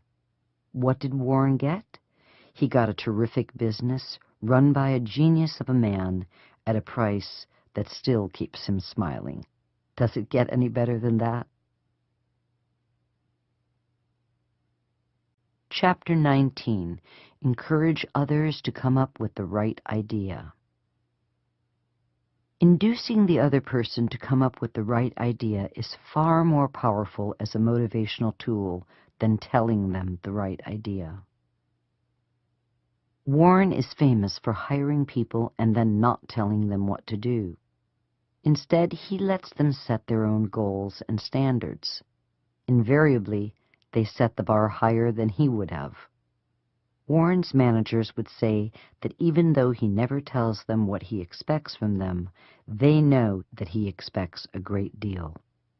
His silence induces his managers to imagine that he expects a lot, and this becomes the reality that drives their performance. Tell someone to do something, and it becomes an order. No one likes to be ordered about.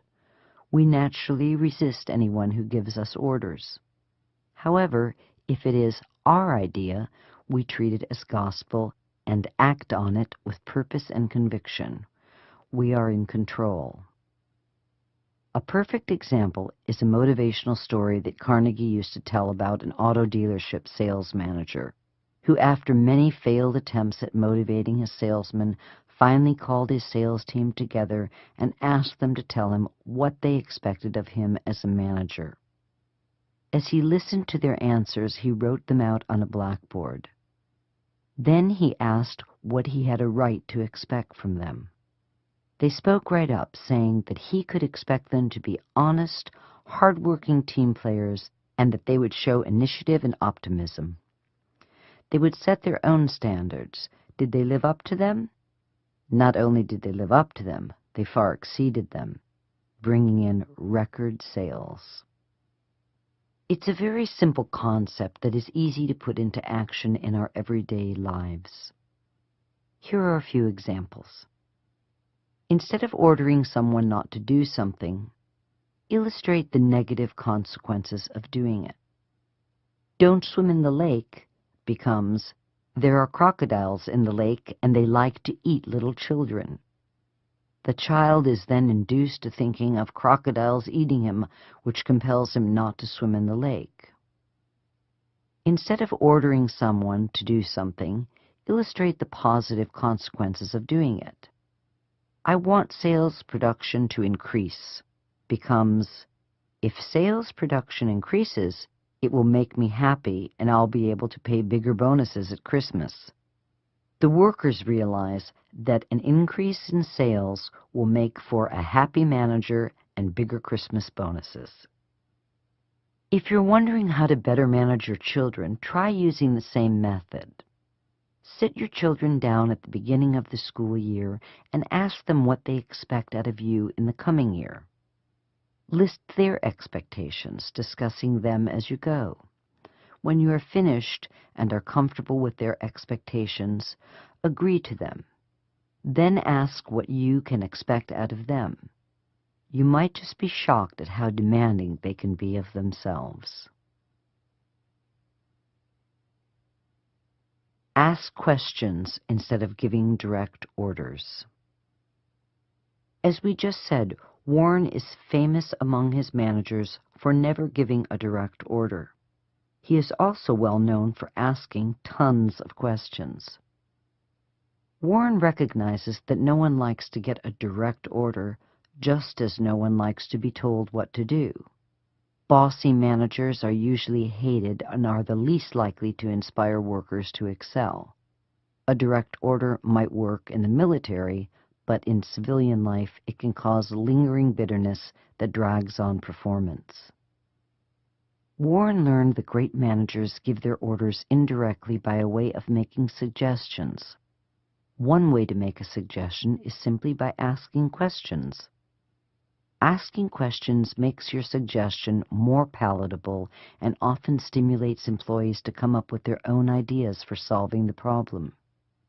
We are more willing to act on our own ideas than to act on others' ideas, especially when we are being ordered around. It is always better to let people figure something out for themselves. If that's not possible, then give them a little nudge in the right direction with a suggestion framed as a question. Here are a few examples of how to use a question to convert a direct order, which will offend employees, into a suggestion which will stimulate them to willingly act. Direct order. I want that job done by Monday. Suggestion. It would be great if we could get that job done by Monday. Do you think you can come up with a way to do that? Direct order. Slow down, you're driving too fast. Suggestion. You know the roads are rather slick. Do you think that if we slowed down that would make it safer? Direct order. This is not the way to do it. Suggestion. Can you think of a better way to do that? Direct order. I want you to do it this way. Suggestion. Do you think that if we did it this way, that it would turn out better? Direct order. When we go to the zoo, I want you to stay by my side. Suggestion. When we go to the zoo, can you think of any reasons why you should stay by my side? Warren seldom gives a direct order, but he is famous for peppering his managers with lots of questions. Now you know why. Chapter 20. Everyone makes mistakes. Admit it. When we are wrong, we should admit it quickly and emphatically. Warren believes that when people are wrong, they should be right up front about it and admit it quickly and emphatically. To do otherwise would give the impression that we are trying to hide something, or that we have neither the courage nor the integrity to admit when we are wrong. This kind of behavior leads people to mistrust us. No one can stand anyone who is always right, and no one can stand someone who won't admit when they're wrong. And if they won't admit when they're wrong, what else are they lying about? The accounting books, maybe? Also, managers who don't or refuse to admit that they are wrong cause a kind of festering distrust among the employees. They become less respectful, less willing to follow, more distrustful of management's recommendations and guidance. Warren is always upfront about any and all mistakes that he makes, is forthcoming with his managers when he blows it, and is the first to admit to the shareholders when he screws up. And they love him for it. When he recently made a bad investment in a couple of Irish banks that cost Berkshire several $100 million, he was right up front about it. When he blew an investment in ConocoPhillips, an oil company he had bought into when oil was $140 a barrel, his error cost Berkshire $2 billion. But he didn't hesitate for a second to admit to Berkshire shareholders his mistake. He didn't try to blame someone else or say that other people had made similar mistakes. He just said he made an error in judgment and it was his fault. By admitting when he was wrong and being forthcoming about it, Warren wins the trust of his employees and shareholders alike, and at the same time avoids all the political fallout that has taken down great men since the beginning of time. Step 5. Managerial pitfalls, challenges, and learning opportunities. The final chapters in this audiobook include some of Warren's important axioms regarding the dangers of borrowing too much money, employees breaking the law, good ideas gone astray, making mistakes, managing sycophants, missing opportunities, seeing the road ahead, and a few bits of wisdom for managing our own lives. All learned the hard way, by experience. Weigh them carefully, as they will not only help keep you out of managerial trouble, they will also help get you out of it. Chapter 21. The Hidden Dangers of Making a Living on Borrowed Money. The roads of business are riddled with potholes.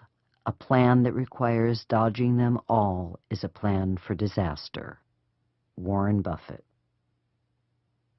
Managers of businesses that have to borrow a lot of money are gambling that they won't hit any economic potholes in the road ahead. Their business plan requires dodging problems. But even the best-run businesses can't dodge problems forever if they are heavily leveraged. Banks are the king of leverage. They have to borrow all that money they lend out, and most of that money was borrowed short-term and loaned out long-term. When those people who loan the money to the bank short-term want it back, and the bank can't pay it back, well, that's when things start to get messy. Economic change can offer lots of opportunity, provided we have the cash to take advantage of it. Economic change can also mean disaster if we have taken on too much debt to survive it. Life is full of economic change, always has been, always will be. Leverage is very tempting and always leads to trouble. Warren Buffett.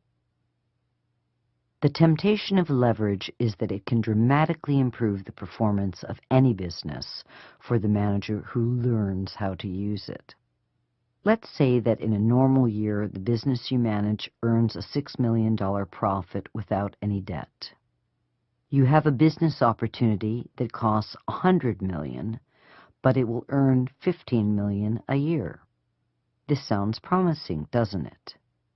The catch is that your business doesn't have the $100 million needed to finance the deal. Your friendly Wall Street bank is more than willing to loan you the $100 million if you agree to pay it $10 million a year in interest.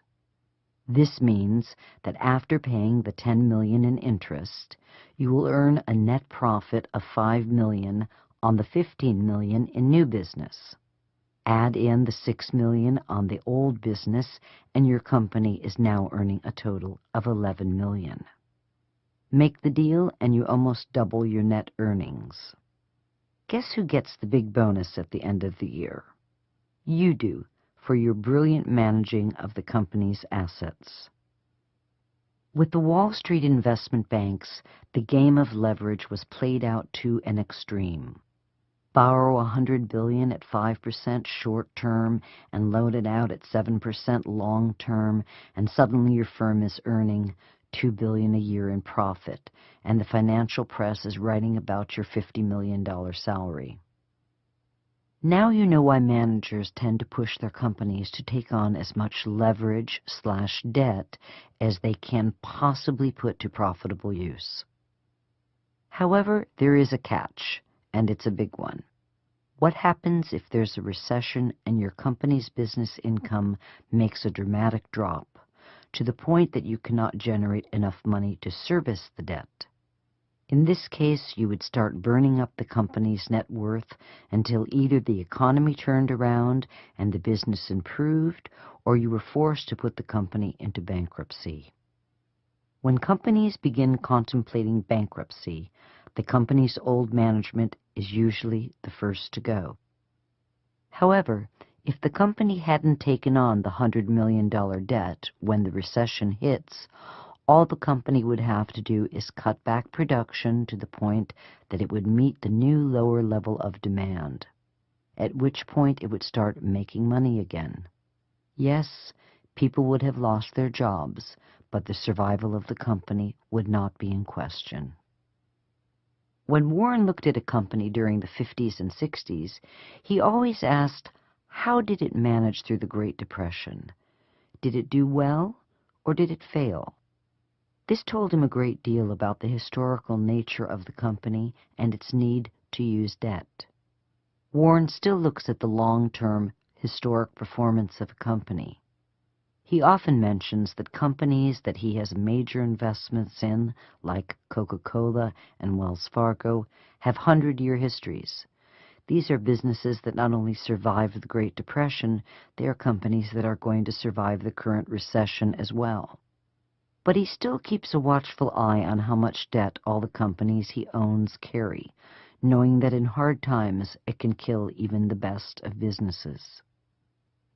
Warren's own Berkshire Hathaway has long avoided going into debt. If Warren can't pay for it with cash, he isn't interested. Warren even takes it further by letting cash pile up if he can't find a good value, which also protects Berkshire against hard times.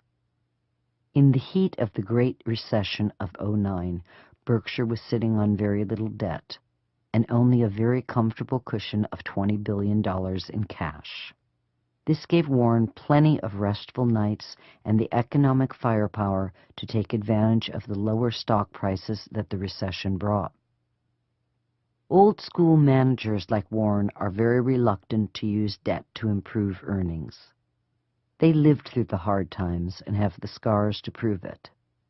But in the last 15 years, the quick buck meant fast promotions and big bonuses, so the new generation piled on the debt, and in the Great Recession of '09, many found themselves dangling over the abyss of financial failure and the sudden end of their briefly successful careers.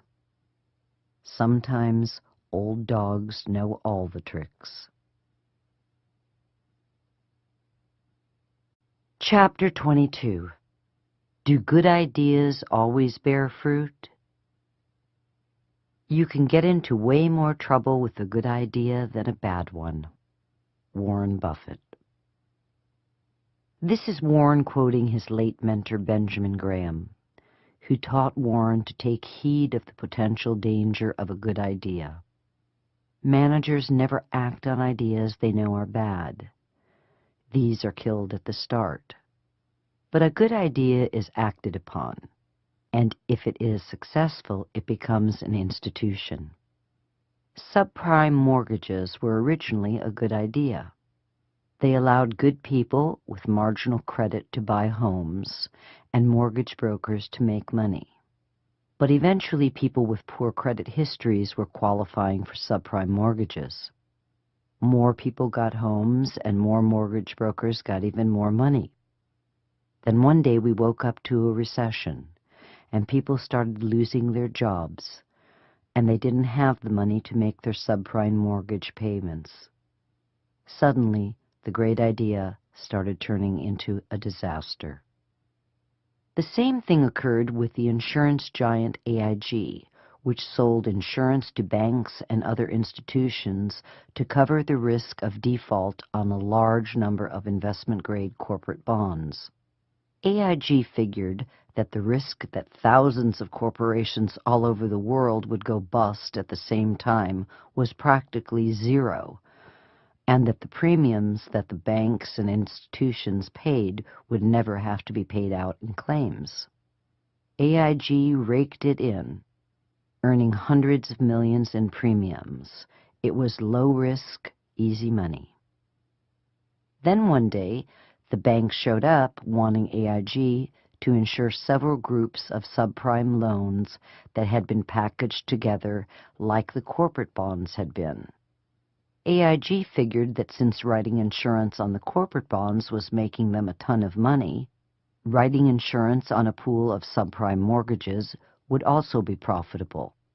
But they didn't bother to sit down and really figure out the risk of a large pool of subprime mortgages going belly up.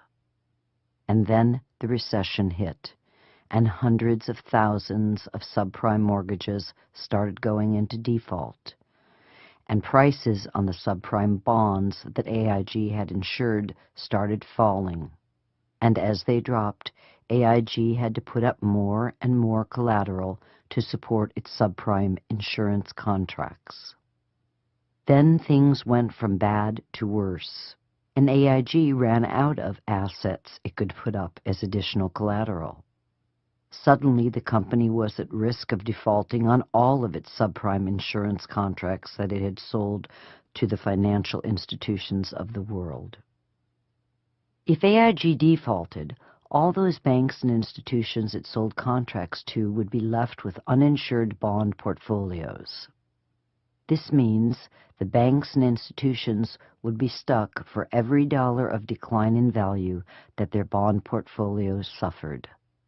A little like not having insurance on your house when it burns down.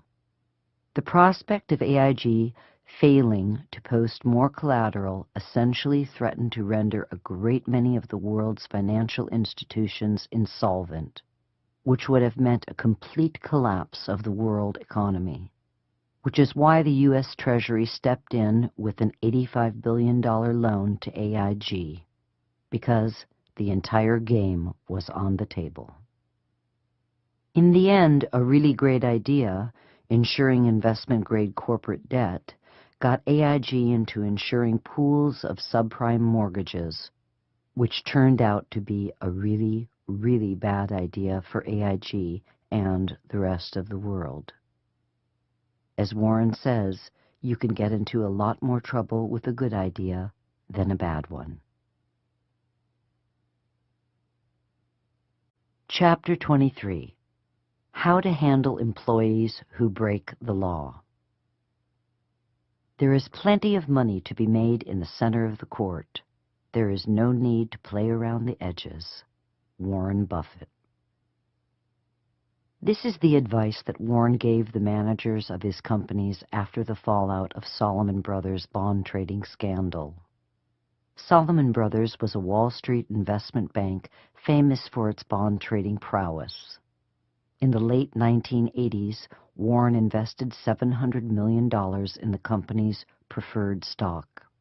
In 1991, two Salomon bond traders broke the U.S. Treasury's bidding rules for buying Treasury bonds. They were caught submitting false bids to the U.S. Treasury in an attempt to take a larger share of the new issue of Treasury bonds than the U.S. Treasury permitted. Salomon's management, upon discovering the illegal acts of its traders, was not forthcoming to the Securities and Exchange Commission or to the U.S. Treasury. This led Treasury to consider barring Salomon from trading in treasuries, which would have been a certain death blow to the company and to Warren's investment. At the request of Salomon's board of directors, Warren stepped in as chairman of the board and immediately cleaned house at Salomon, removing its CEO and top managers who had been involved in supervising the traders who made the false bids.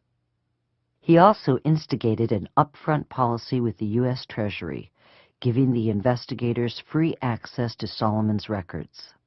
In the end, Salomon had to pay a hefty $290 million fine, but it got to keep trading in treasuries, which meant that it got to stay in business. Warren conveyed this lesson to his managers. While it is important to be aggressive in making money, you can make the money you need by staying within the boundaries of the law. When managers break the law in the name of making a quick buck, they risk losing their entire business with one single action. In Salomon's case, the bond trader bet the entire company for a slightly larger piece of the U.S. government bond market. As managers, we have to keep a watchful eye on our employees to make sure that they don't bet the store in an attempt to further their careers. And when we catch employees doing something illegal, the first call we make is to the authorities. Not to make the call is to become an accessory after the fact, which is also a crime. It's a hard lesson that no one wants to learn firsthand. Chapter 24. Dealing with Your Mistakes. I make plenty of mistakes, and I'll make plenty more mistakes too. That's part of the game. You've just got to make sure that the right things overcome the wrong ones. Warren Buffett. No one is perfect, and that includes Warren. Mistakes are part of the landscape, and there is no getting away from them. The trick to remember is that our successes in life must outweigh our mistakes. Reverse the equation, and we end up in trouble. Warren's mistakes include paying too much for a business, ConocoPhillips and the then-named U.S. Air, buying into a sinking business, Blue Chip Stamps, and not buying into the right business at the right time. He initially thumbed his nose at Capital Cities Broadcasting, He also made some serious mistakes in the handling of his managers. He hired himself to run his insurance operations, which proved to be a bad idea. And to run Dempster Mills, the first manager he hired was a loser, the second one a winner. Yet he still ended up the richest man in the world. The way in which Warren deals with his mistakes sets him apart from the competition. He learns from mistakes, but he doesn't dwell on them. Those who dwell on their mistakes waste an enormous amount of time and energy that could be spent on developing new ways to make money and enjoy life. Mistakes are part of the past, and short of remembering their lessons, Warren says that they should stay there, since all the money to be made is somewhere in the future. Chapter 25. Sycophants. Are they an asset or a liability? Of one thing be certain. If a CEO is enthused about a particularly foolish acquisition, both his internal staff and his outside advisors will come up with whatever projections are needed to justify his stance. Only in fairy tales are emperors told that they are naked. Warren Buffett. Leaders love to be loved, and in the process of needing to be loved, they surround themselves with yes people. Yes people make their living telling the boss how wonderful he or she is and how great his or her ideas are, even when that is not true. Why don't they tell the truth? Because that isn't their job. Their job is to say yes to the boss. For that, they are handsomely rewarded. Every business has sycophants, creeping around the corners, sucking up to the boss and reinventing the truth. Hire an advisor, and his job likely becomes to advise you to do what you wanted to do in the first place. Advisors who voice dissent too often are soon out of a job. Most people don't keep no men around. What's wrong with surrounding yourself with yes men? Nothing, until the disaster that could have been foreseen drops into your lap and your board of directors is asking you to resign. Wall Street is littered with the remains of CEOs who let their yes men convince them that their companies could manage the risk of derivatives. When the CEOs figured out that the risk couldn't be managed, it was too late for them and their companies. Warren's solution is to surround himself with as few people as possible. In fact, he often has said that his idea of a group decision is to look in the mirror. He also seeks the counsel of Berkshire's Vice Chairman Charlie Munger, who says no 10 times as often as he says yes. Warren thinks of Charlie as his no man, and while Charlie's no may never make him the life of the party, it has kept Warren from stepping into disaster on more than one occasion. Chapter 26. Learn from missed opportunities. Since mistakes of omission don't appear in financial statements, most people don't pay attention to them. We rub our noses in mistakes of omission. Warren Buffett. Even the best manager misses opportunities, and this often goes completely unnoticed. In the world of investing and in managing Berkshire, Warren freely admits he missed more opportunities than he should have. For example, he laments not getting in early on Walmart and Walgreens. When Warren does miss an opportunity, he likes to spend a little time contemplating why it didn't cross his radar screen or why he saw it but didn't act. He does this with the hope that this reevaluation of the situation will enlighten him enough that he won't repeat the same mistake in the future. In Warren's world, there are two basic kinds of missed opportunities. 1. Ones we missed because they weren't on our horizon, and two, ones we saw but failed to act on. These are the most frustrating because they were looking us right in the face.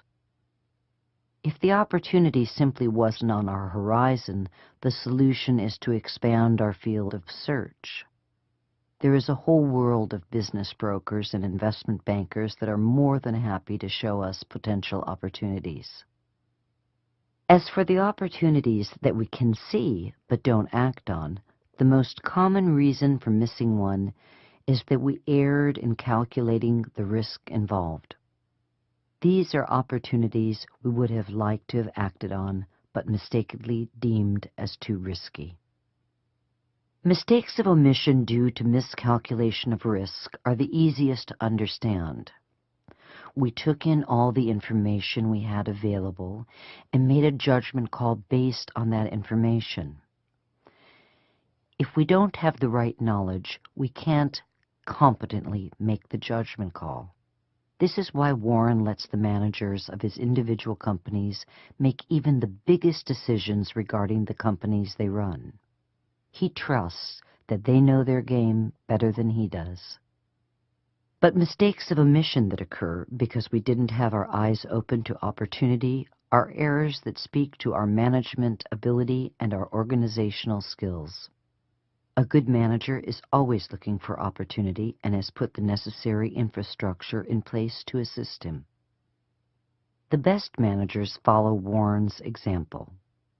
They examine the opportunities they missed, and they ask the hard questions as to why they missed them. Then, the next time around, they just might catch the brass ring instead of watching it slip through their fingers. Chapter 27. Bank on the Tried and True. You don't have to think of everything. It was Isaac Newton who said, "I've seen a little more of the world because I stood on the shoulders of giants." There is nothing wrong with standing on other people's shoulders.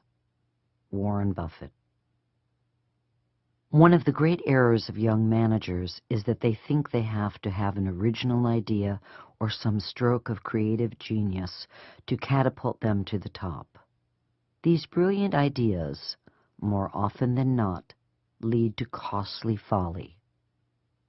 Warren has discovered that the best ideas in business and life are the ones that are tried and true, where the chance of failure is almost nil. Where do these proven ideas come from? They come from other people and businesses that have successfully put them to work.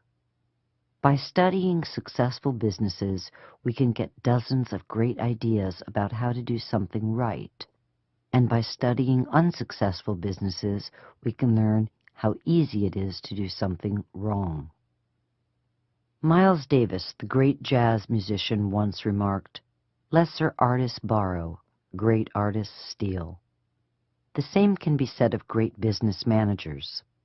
If we see a great idea, we should steal it and immediately put it to use. Where do we find these wonderful ideas? By studying the competition to see what they are doing right and what they did that was wrong. Rose Blumkin, who founded the Nebraska Furniture Mart in the 1930s, brought with her from Russia the simplest merchandising concept of discounting prices in the name of increasing volume, which she implemented at her store.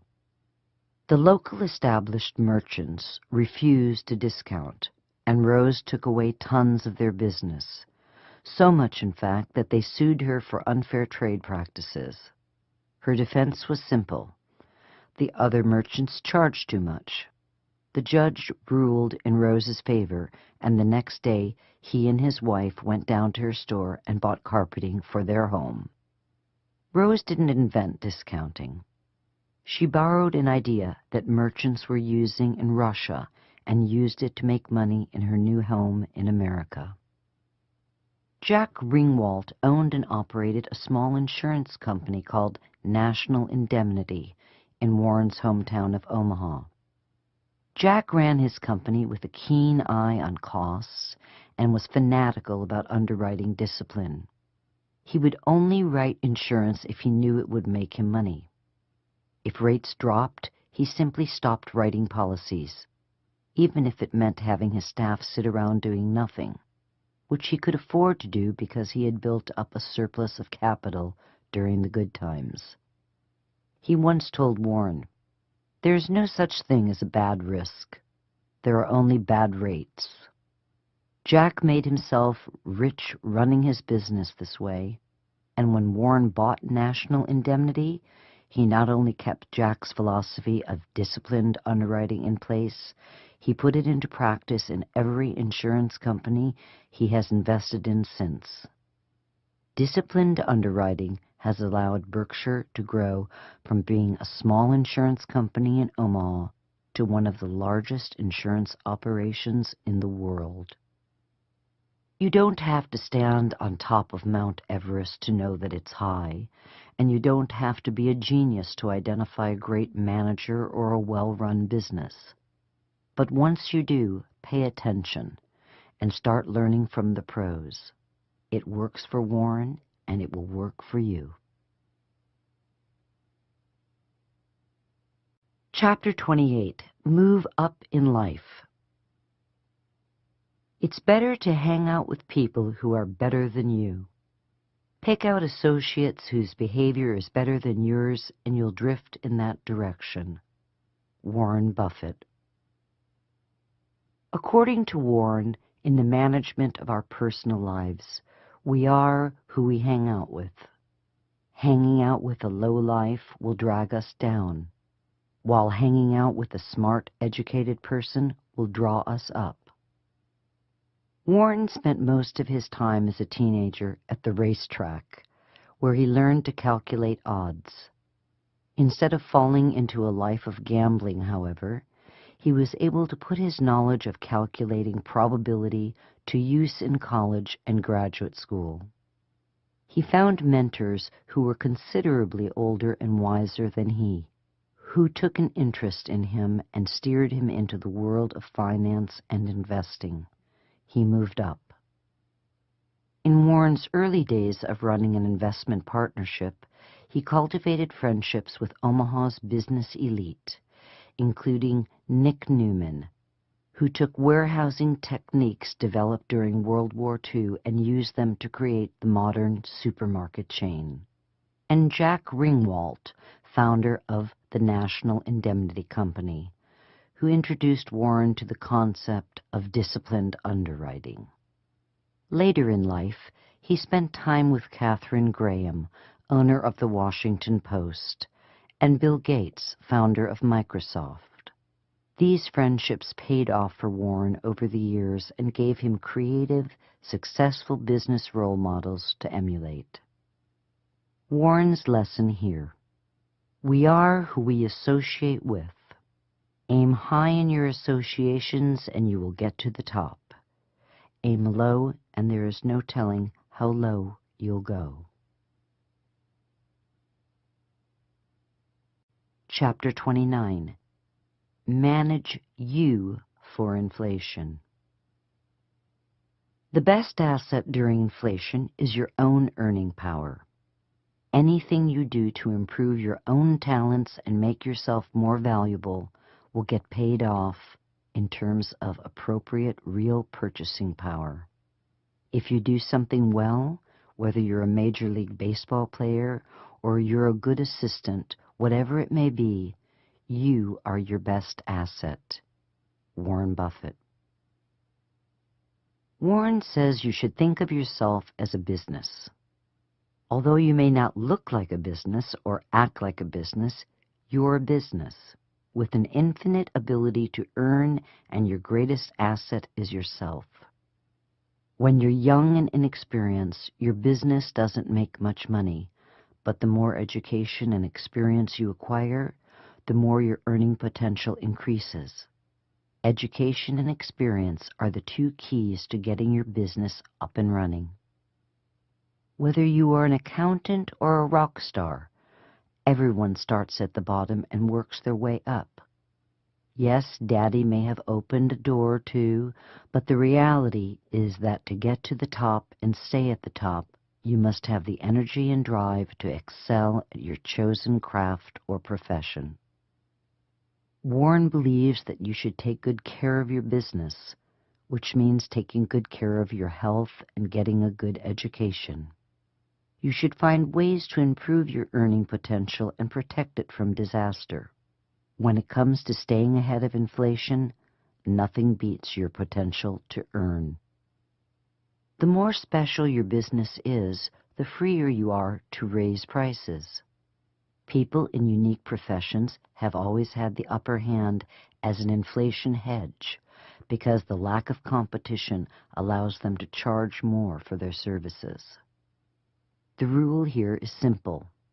Each of us is an economic entity with great earning potential, and if we take care of ourselves and get an education, our economic potential is infinite and will not only keep up with inflation, it can even make us rich. Chapter 30. Managing Personal Borrowing. You can't borrow money at 18 or 20% and come out ahead. I can't. I'd go broke. So stay away from debt as much as possible. When you get an amount for a reasonable down payment, you find a home you like, buy it. But don't do it until you can handle it, and take on obligations you can handle. Avoid the others. Warren Buffett. The world of retailing has gone from selling you a product to selling you the money to buy a product. The modern merchant makes money loaning consumers the money to make purchases. It used to be that merchants made their money on the markup of merchandise, but in the age of volume discounting and stiff competition, those margins have slowly eroded. But imagine if you could make money not only on the sale of goods, but also by loaning the customer the money to make the purchases. You get to cash in twice, when the consumer borrows the money and when he spends it. When businesses learned that they could loan us money at 18 to 20%, they figured out very quickly that they could make more money by loaning money than they could by selling goods. Credit card companies figured this out years ago. They finance the purchase of even the smallest items, and if you don't get your bill paid off in total or on time, they charge you outrageous interest. This is not just a good business. This is a great business, and the merchants have followed. Modern furniture, appliance, and computer stores are now banks in disguise.